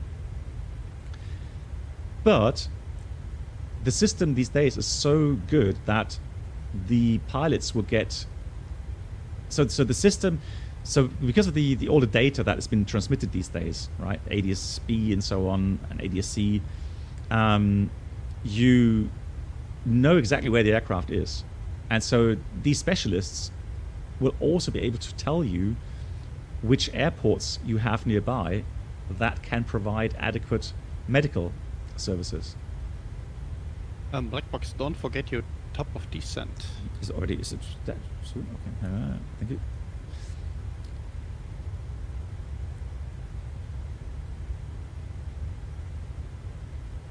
So that's what we're doing right now. And also, I guess they can have, there's a rouge or a red or amber. I guess that's maybe the weather situation there. I don't know. But that's for the pilots to decide. So just like with a normal, or an abnormal, like hydraulics, whatever, you do your decision-making model. So the foredeck, for example, works there as well, right? Facts, options, risk, benefit, decision, execution, and recheck. You just do that. But I mean, the good thing is that the medical centers can tell you maybe, hey, maybe going to whatever is not the best option. If you fly for 20 minutes longer, you have this in this airport, and there you actually have proper medical services. So all these informations are given to you, and then you as the pilot in command. So the first officer, if the captain becomes incapacitated, well, the first officer is then the person in charge. He's then the pilot in command. And then he will have to... Yeah, sorry? Yeah, he has to make the decision then, in this case. And now imagine you have a very inexperienced first officer. Maybe on his first or second flight. It could happen theoretically, but they are already... I mean, their training is so good that they will be able to handle it. Now, it will stress them more, yes, but you get simulator training in single pilot concept. So, and actually on the real aircraft as well. So doing line training, there is actually a flight towards the end of your training where you take off, and then the captain will say, "Okay, I'm now incapacitated," and he will monitor you. So he would actually, do his duties if you need it, but he will monitor you and see how you then would do the single pilot concept flying. And so there is training for that. There's a check for that, and in the simulator, it's also regularly trained. If this happens, can he flog the flight as a PIC? I guess so.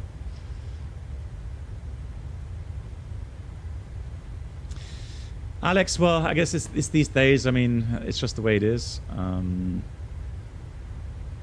Right, guys, I'll post the link again for the video, guys, if you're interested to watch it again.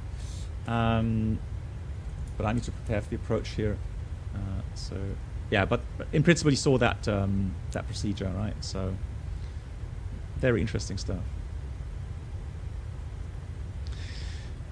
So rest assured, if you ever run into medical issues on board of an aircraft, chances are very high that there's a doctor or some medical staff on board, but also the cabin crew are well trained to take care of you, and of course the pilots will do everything in their power to get the aircraft down as quickly as possible so that you get help.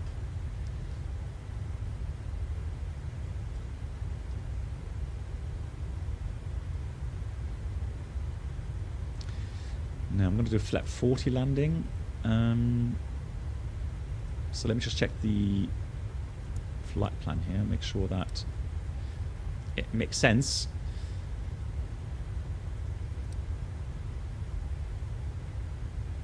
Imagine you have a medical emergency on board your aircraft, and you are over northern Canada. Would you land somewhere in Iqaluit or so, or would you continue to maybe Toronto, with a bigger city and bigger hospitals? That's going to be a decision model you're going to have to perform, and then you would make your decision. It doesn't make sense if you land at an airport where there's no doctors, right? So if you land like within 20 minutes, good for you, but if there's no medical help on board, well, on the ground, well, You know, that person's no better position than in the flight.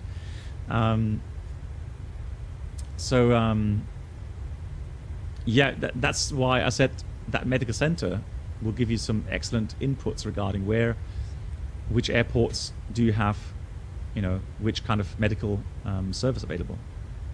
No. I think you will have a doctor maybe everywhere where a bigger airport is, but if they are very experienced in heart attacks or maybe strokes or whatever the person can have. Yeah, exactly. And that information is being given to you by these medical centers. Yeah. So the things have improved so greatly. It's really fascinating. When do you register your approach? Sorry, Marv. What exactly do you mean? Didn't quite catch that. So we know, could see that it doesn't do the radius to fix legs, unfortunately. But we'll see how the aircraft handles it.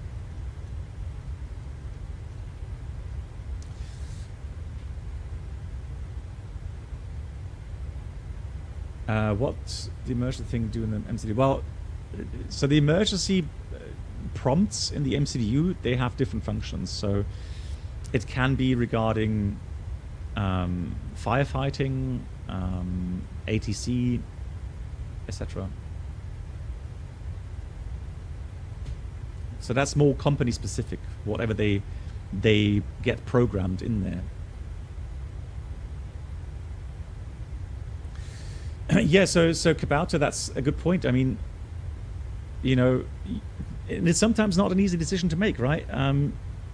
You know, that's where the captain and I mean, with the help of the first officers, gets into a very kind of dire situation where he's going to make a decision sometimes, hopefully never, but he may get into a position where he has to make a decision whether or not to, in order to save one life, risk the lives of everyone else on board. And let's say the captain decides to fly to another airport that has a more adequate approach and is safer to land, but that patient then dies. There will be a lawsuit against that captain for 100%. And then a court of law would have to decide, you know, if the captain has done the right actions and came to the correct solution solution.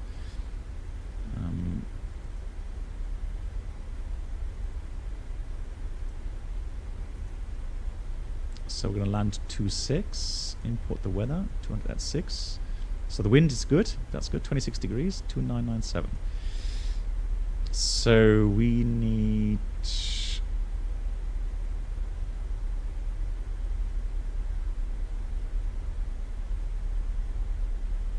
Where can I set the...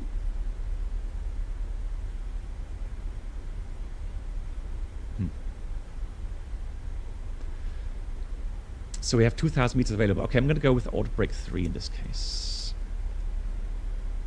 So, right. Cool. Approach. So we go and fly the arrival, which then goes straight onto the approach. So here we go. Arrival via Axim. I think it was Axim.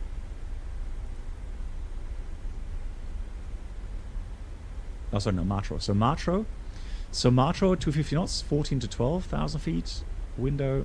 Then we go to Urano, to Papa Echo 800, max to 10 knots, between 13 and 11. Papa Echo 801, 11 above. Papa Echo 802, 9 above. Just make sure we have all that. 802, 9,000 above. Then Donby. You can see all the terrain around us. Jesus. Donby 8,000, max to 10. Right. And then from there we go straight onto the RMP approach. So Donby, Zuva, Papa Echo 914, 8,000, 8,000, 8,000, then 915, 8,000, 916. Then we descend down, actually, so past Papa Echo 915, we go down to 7.5. Now that's the final approach point altitude, 7.5, Papa Echo 917. And then we go on a 3-degree profile down on that arc. And to the final. Okay, so missed approach, straight out. Waypoints back to Donby, and we try again. And can you fly this in final approach mode? And I can't, no. I have to do LNAV, VNAV. Oh, okay. And hope that the aircraft doesn't shortcut too much, otherwise it's going to be way too high. Are you sure? You can also press the approach button in the 737.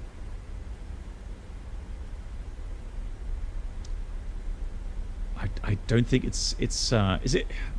I've never seen that. It's working, yeah. I tried it several times. So what modes does it give? Does it give you final approach course and glide path? Yeah, exactly. Yeah, but the thing is though that the problem is, if you look at the approach path there, see that is shortcutting. So it's not flying the arc correctly. So my fear is that it's gonna shortcut too much and then be way too high. But yeah, I'm gonna go with LNAV VNAV, and then I'll take over manually once I see the PAR piece. Yeah. Do you prefer the 737 or Phoenix? I don't really have an answer to that. I enjoy both aircraft, but of course the Phoenix is I guess now matured a lot more, meaning it's just, you know, it has so many features. It's just yeah, a joy to fly. But I mean, PMDG, they've also, you know, improved their systems, and it has become a lot better. Yeah. Do you think the Phoenix is quite close to the FS Labs, or is there still a gap? If there is any gap, it's a very very low gap, or a very small gap. Yeah. Okay. I would say.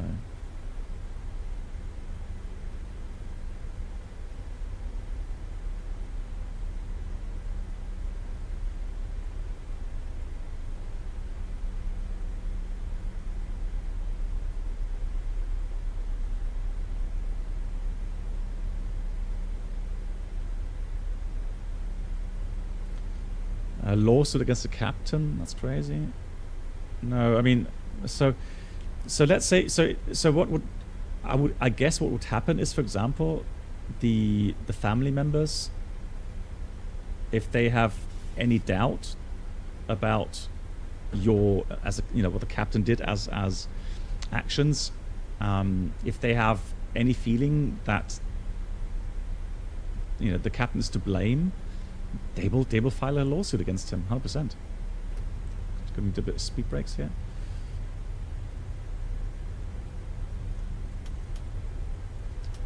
All right, seatbelts on. Put the go through a recall check. Drag required. I've seen that already.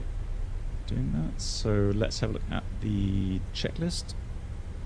So landing altitude is set 4,400 feet. Recall was checked. Auto brake is 3. Land data VREF 129. Okay, minimums I forgot. Minimums is let's do 4,880. So 4,880. Gonna put that in, and approach briefing is completed.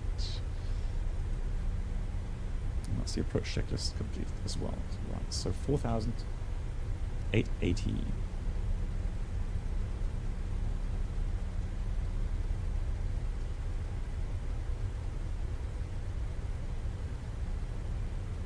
Isn't this looking awesome with all the clouds and the landscape? I'd love to look outside now, but I have to dial in the minimums, unfortunately. Oh.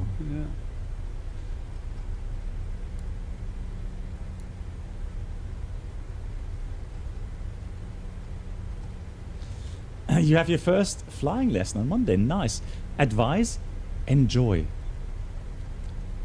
Don't get too worked up about, you know, messing up or something. You've got your flight instructor. He'll take care of you, or she will take care of you. And enjoy. Man, it's a fantastic journey to be on. So try to take in the beauty. Don't worry too much about, you know, you're going to learn a lot of stuff. And I can tell you now already, initially, you will be overwhelmed, of course. right? And that's completely normal.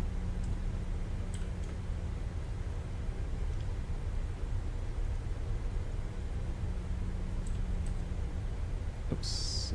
So that's the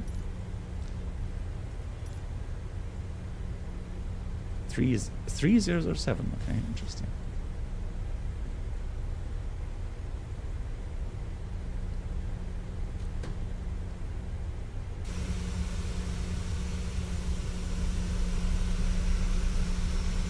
Yeah, again, that's amazing. Welcome aboard the Captain Black Box Duo Channel experience. Could Vielen new Dank, Bernhard. subscribers please make their way to the Brenner first getting us up class to the cabin, astronomer. where complimentary drinks, snacks, You're and welcome. premium flight Say a big thank you. infotainment will be served. Thank you. Hey, Lewis. You flew there this week, really, Lewis? Nice. I mean, I can only imagine the beauty in real life of that place and the approach. Did you fly the circling as well? As a passenger, I would assume, but still. But did you fly? Was it straight in? Oh, here's Reynolds. Okay, I'm going to do 1360 here. Oh. I've overtaken you. Yeah. Why that? I don't know. I You guess are I slower had than me. a slower cost index. Yeah. So I'm just doing a 360 here. I got you 5 minutes in advance before I took off.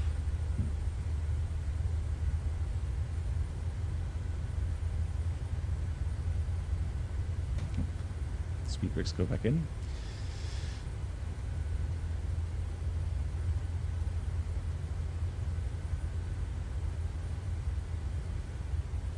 That was a straight RMP approach, much better than that. Okay, nice. Hang on, Lewis. Were the pilots or was it as a passenger? Sorry for being so curious, but yeah, Vikris. So the astronomer, Vikris has a nice summary there. I agree with him there. Exactly. Stay calm, soak in every moment. Don't be afraid to ask questions. That's a good point as well. Yeah, and that's the thing is that you know, those moments and those feelings that you're gonna have, you will not forget them. I still remember my solo flight and the feelings I had back. How many years ago now? 40. So I still remember that. You landed. Hey, nice, and Lewis. I can walk along without help. Okay. I'm happy to hear It that. was a good landing. Excellent. And GG's. is the plane reusable? Yes, it's reusable and it's a crazy approach. You will enjoy it. Nice. Of course. Well done. Well done.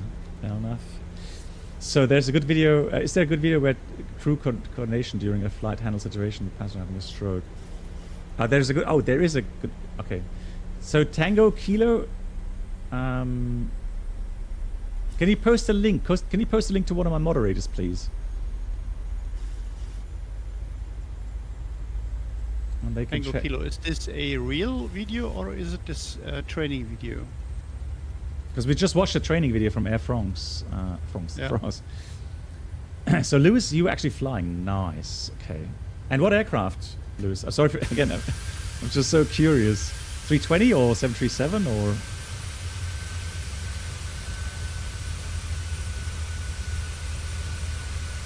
So Tango Kilo, you can post a link right now, if you like.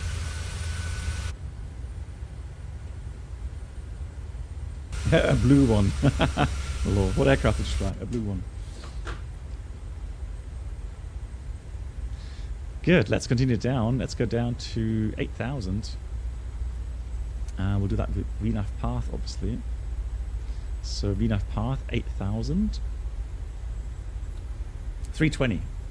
Ah, from Bogota. Oh, nice. Hey, I love it. I mean, so Lewis, I think I'm not sure if you were here before. I don't remember you, but so we are currently on what we call the One Engine Out Colombian tour. So we have a virtual airline, One Engine Out airline, and Reynolds, who's flying along today, he made the Colombian tour for us. And it's just so, so beautiful. I mean, I don't have to tell you how beautiful the country is. And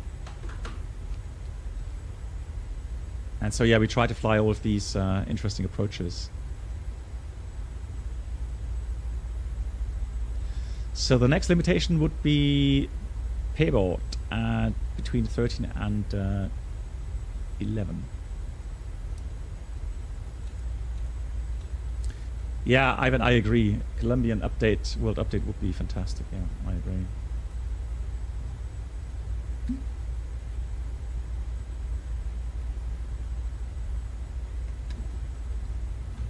Lewis, thank you much for the offer. If I make my way down to Colombia at some point, I will give you a shout. And so, Lewis, I have, again, and so no joke, I've said it before, because, I mean, we've done many flights down here, and the approaches are already spectacular, and also, in cases, very difficult. And then if you add on top, not just the terrain, but also the weather, i.e. thunderstorms, man, I mean, you just have so little room for error. Yeah, high respect for that.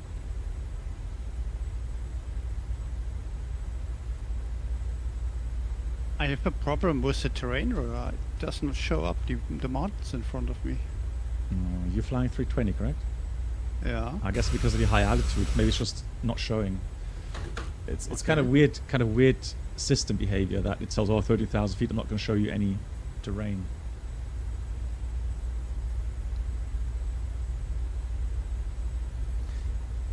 Okay, Lewis. Yeah, I'll note down your name. Thank you much for the offer.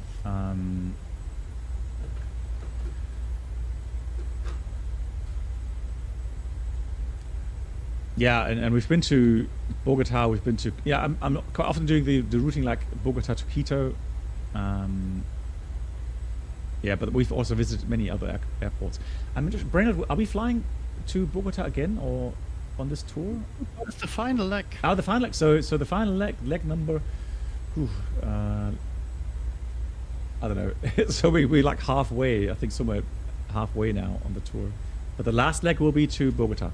But I don't know yet when we're going to fly it. I'm going to put flaps 1 out here just to get a little bit of drag into the aircraft. Slow down 190 knots. Let's check the speeds. 210 knots, okay. Bogota is leg 27 and we are now on 13.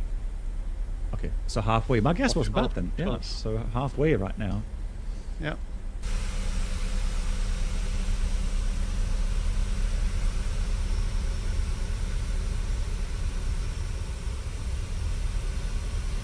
So left of us is the airport. Alex is on final, it seems.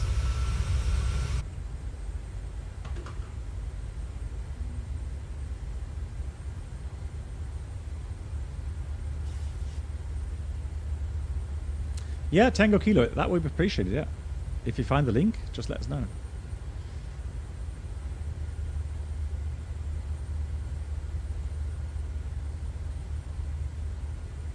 So I was actually looking at the wrong part of the approach there, but still the thing is that the problem is that here in the 737 you can see that it doesn't do the radius correctly. So here it has some pseudo waypoints inserted, but from that waypoint there to the final, that's a direct line, and it shouldn't be a direct line, it should be an arc.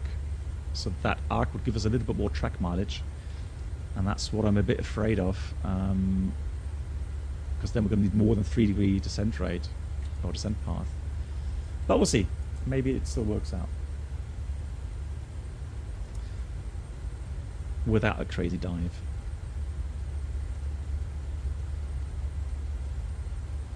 And yeah, luckily we still have a little bit more daylight available than we have feared.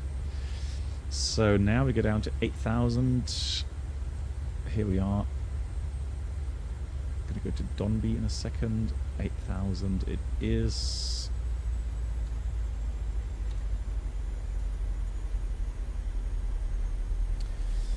Oh, that's a difficult question, Ivan. Yeah, weather's always... So the thing with weather, I've talked about this sometimes, Lewis, here on the stream regarding Microsoft and the way it's missing proper, weather radar return simulation. Because that just spices up things so dramatically. So if you have already thunderstorms in the forecast, you never know exactly where these thunderstorms will be, how big they will be, and how much of the airspace they take up, and it's like it becomes like a chess game sometimes, trying to make a good strategy. Well, safe one, of course, first of all, but then a good strategy to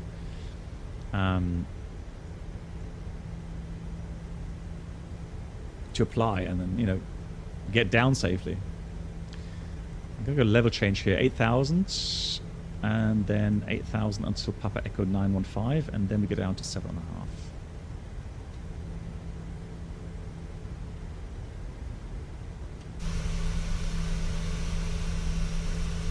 Gorgeous.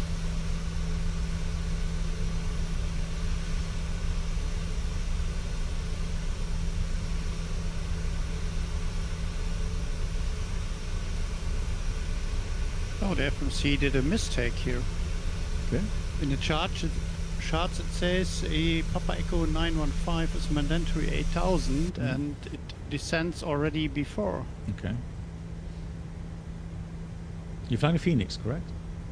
Yes. Okay. Strange. So, yeah. But it is for some reason not more in managed descent mode. It is in vertical speed mode. Okay, but I don't know why. Yeah. Alex is also loving the approach. So he's down. Runway's clear. Thank you very much for that info. So Brennell's go now, and then I'm behind him.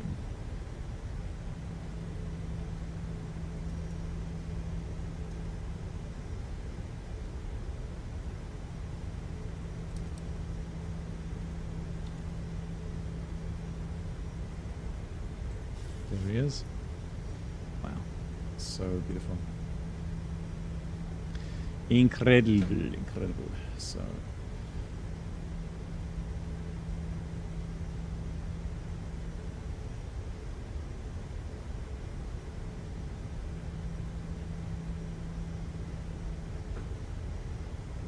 It's an old runway here, it seems like. Maybe a military field or something.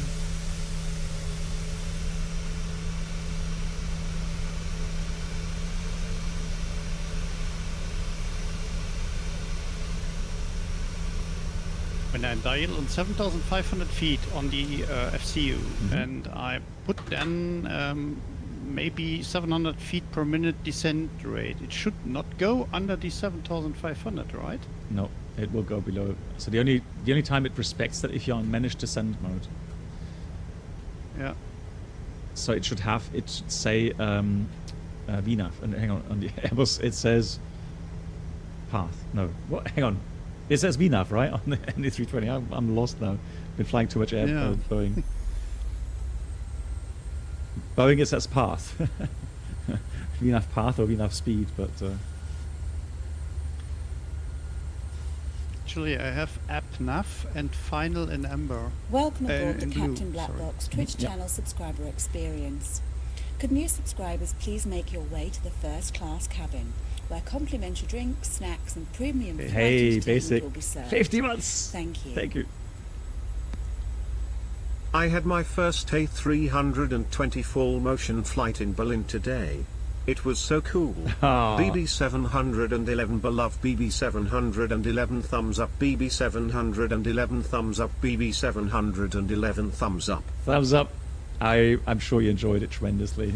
Yeah, and you're probably going to have a hard time falling asleep tonight.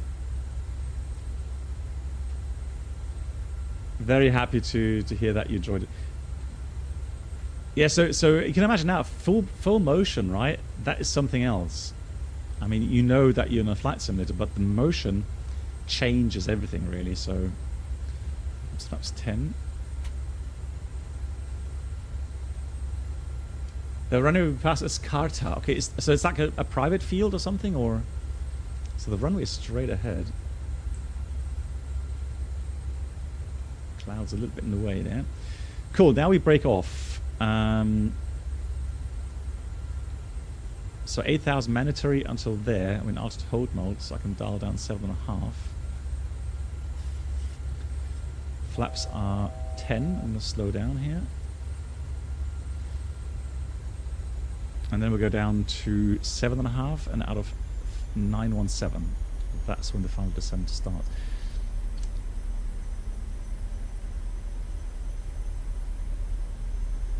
Oh, so more for training and charter flights. Copy that. Chernoff, you done your CBT 320 type, and on the engine anti-ice quiz it asks whether engine anti-ice conditions are 10 degrees or below total temperature or 10 degrees below actual outside temp. So you mean in flight? That's total air temperature in flight. On the ground, you will be able to use SAT or the outside air temperature.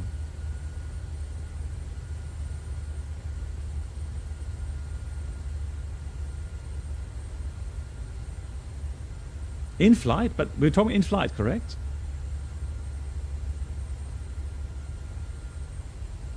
But that doesn't make sense because it is TAT 100%. I mean, how weird is that? That tells you that's wrong.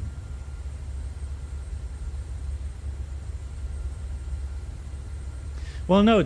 So on the ground, since you're not moving that fast, on the ground, TAT is not a good source. On the ground, you should take SAT, static air temperature. But I mean, as soon as the aircraft is airborne in flight, it's total air temperature and not static. Or I mean, you cannot. So this is the thing: you cannot measure the correct outside air temperature. You can't measure that. You can only calculate that.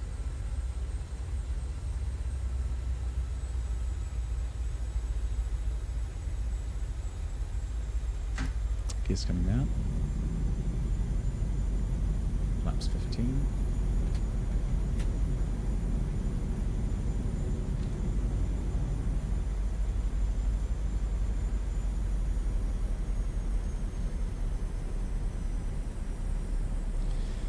So minimum's 4.5, and I'm going to put this aircraft now into VNAV. There we go. So FMC speed, VNAV path. I'm going to put this into intervention.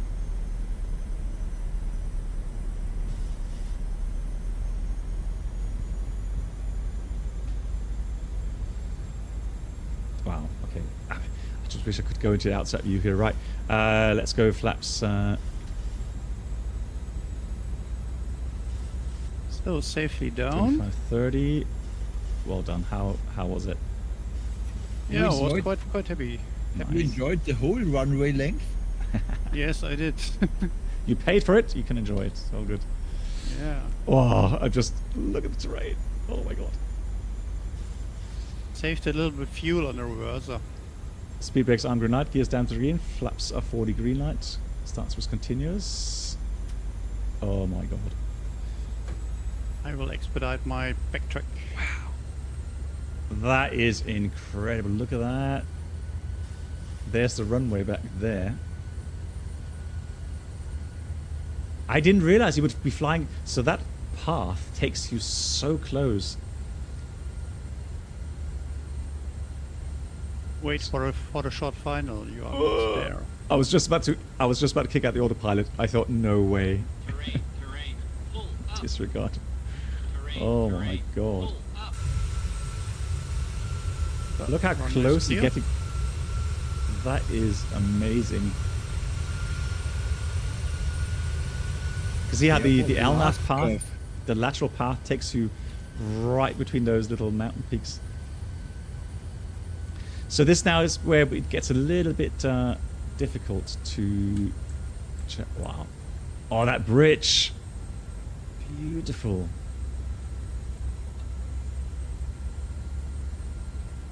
Now that's going to shortcut a little bit. Now it's adapting. It's going down a bit steeper than it should. Wow. Lewis, did you ever fly this? I mean, I would guess so. In real life?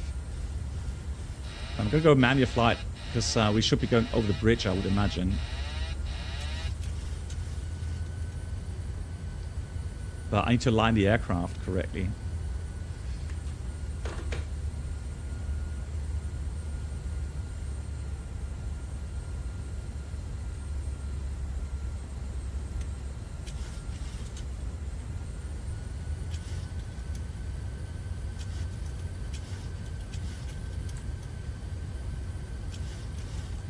Does it have poppies? I can't see anything there.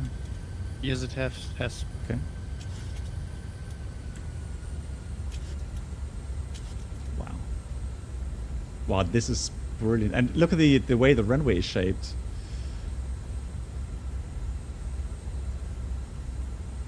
Terrain. Pull up. Bit fast.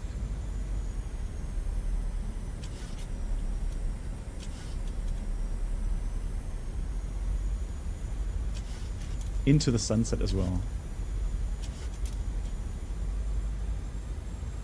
Wow. I mean, that must be one of the best approaches we've flown here. 400. Look 300. at that. 200. Wow. 100. 50. 40. Approaching minimums. 10. So, spoilers. Reverse green. Good decel.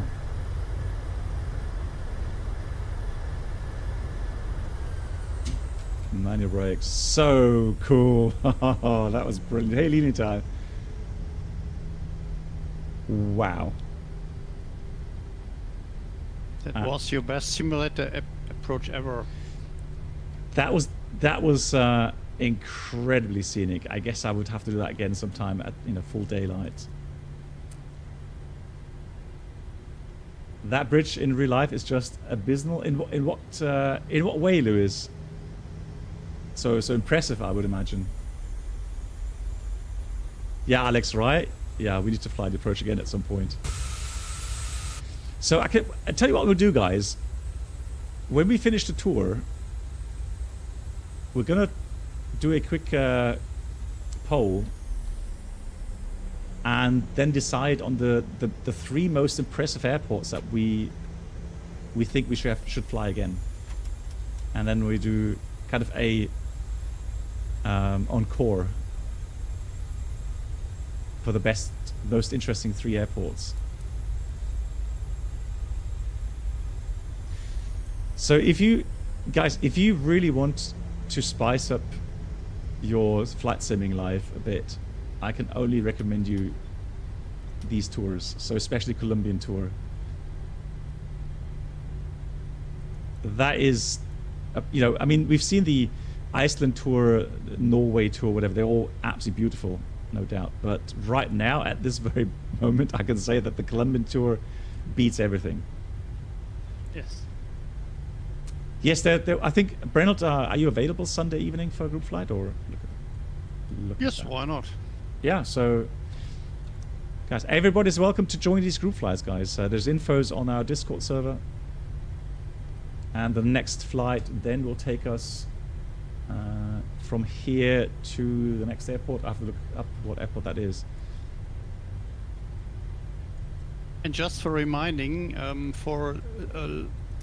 have a look into the group flight channels and the group flight briefing. You need the command /rank blank group flight. Then you got to roll group flight added, and then you can see the channels. Yeah. But there's a description in the announcement channel, I think. Yep. And in the rules channel as well. In the rules channel, okay. Everything explained. And if you have questions, don't hesitate to contact us. We'll sort you out. Where in the world are we? I can show you the map. In Colombia, South America.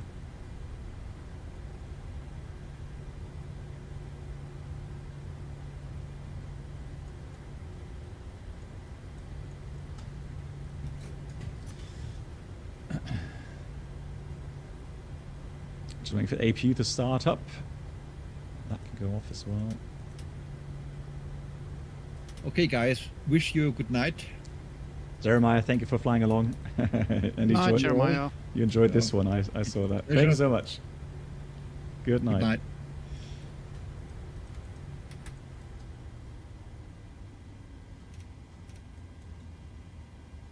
So my landing rate 181, but it Nice. feels much less, I think. Yeah, well, mine shows at 326, but I'm sure that was Yeah. nice and smooth. So, I mean, you can't really hard land a PMDG.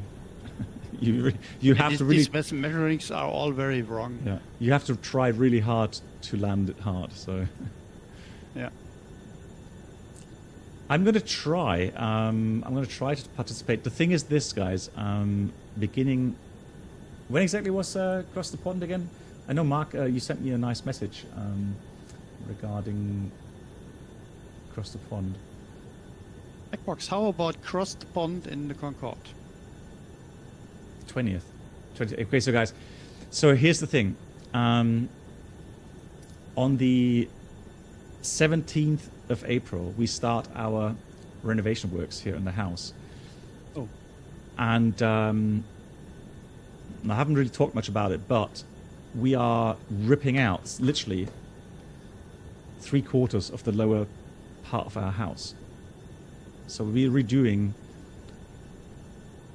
kitchen, living room area, the area to our bedrooms. We're taking up the ceiling, or part of the ceiling. New staircase. It's literally, like a third of the house is being renovated. And craftsman for this? Or yeah. would you do this by It's all yourself? with engineer and so on.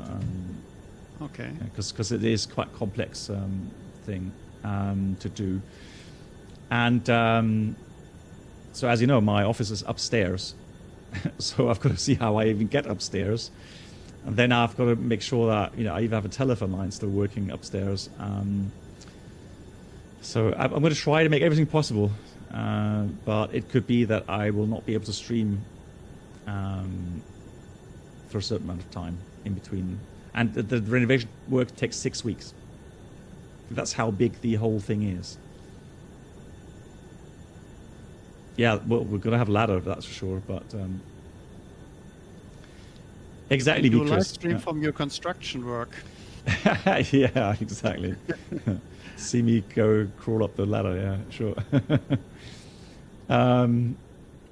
Yeah, the thing is, I've not published any details because the whole thing was still under complete planning phase. But yeah, everything's set now, and yeah, I'll get you more detailed infos in the next couple of days.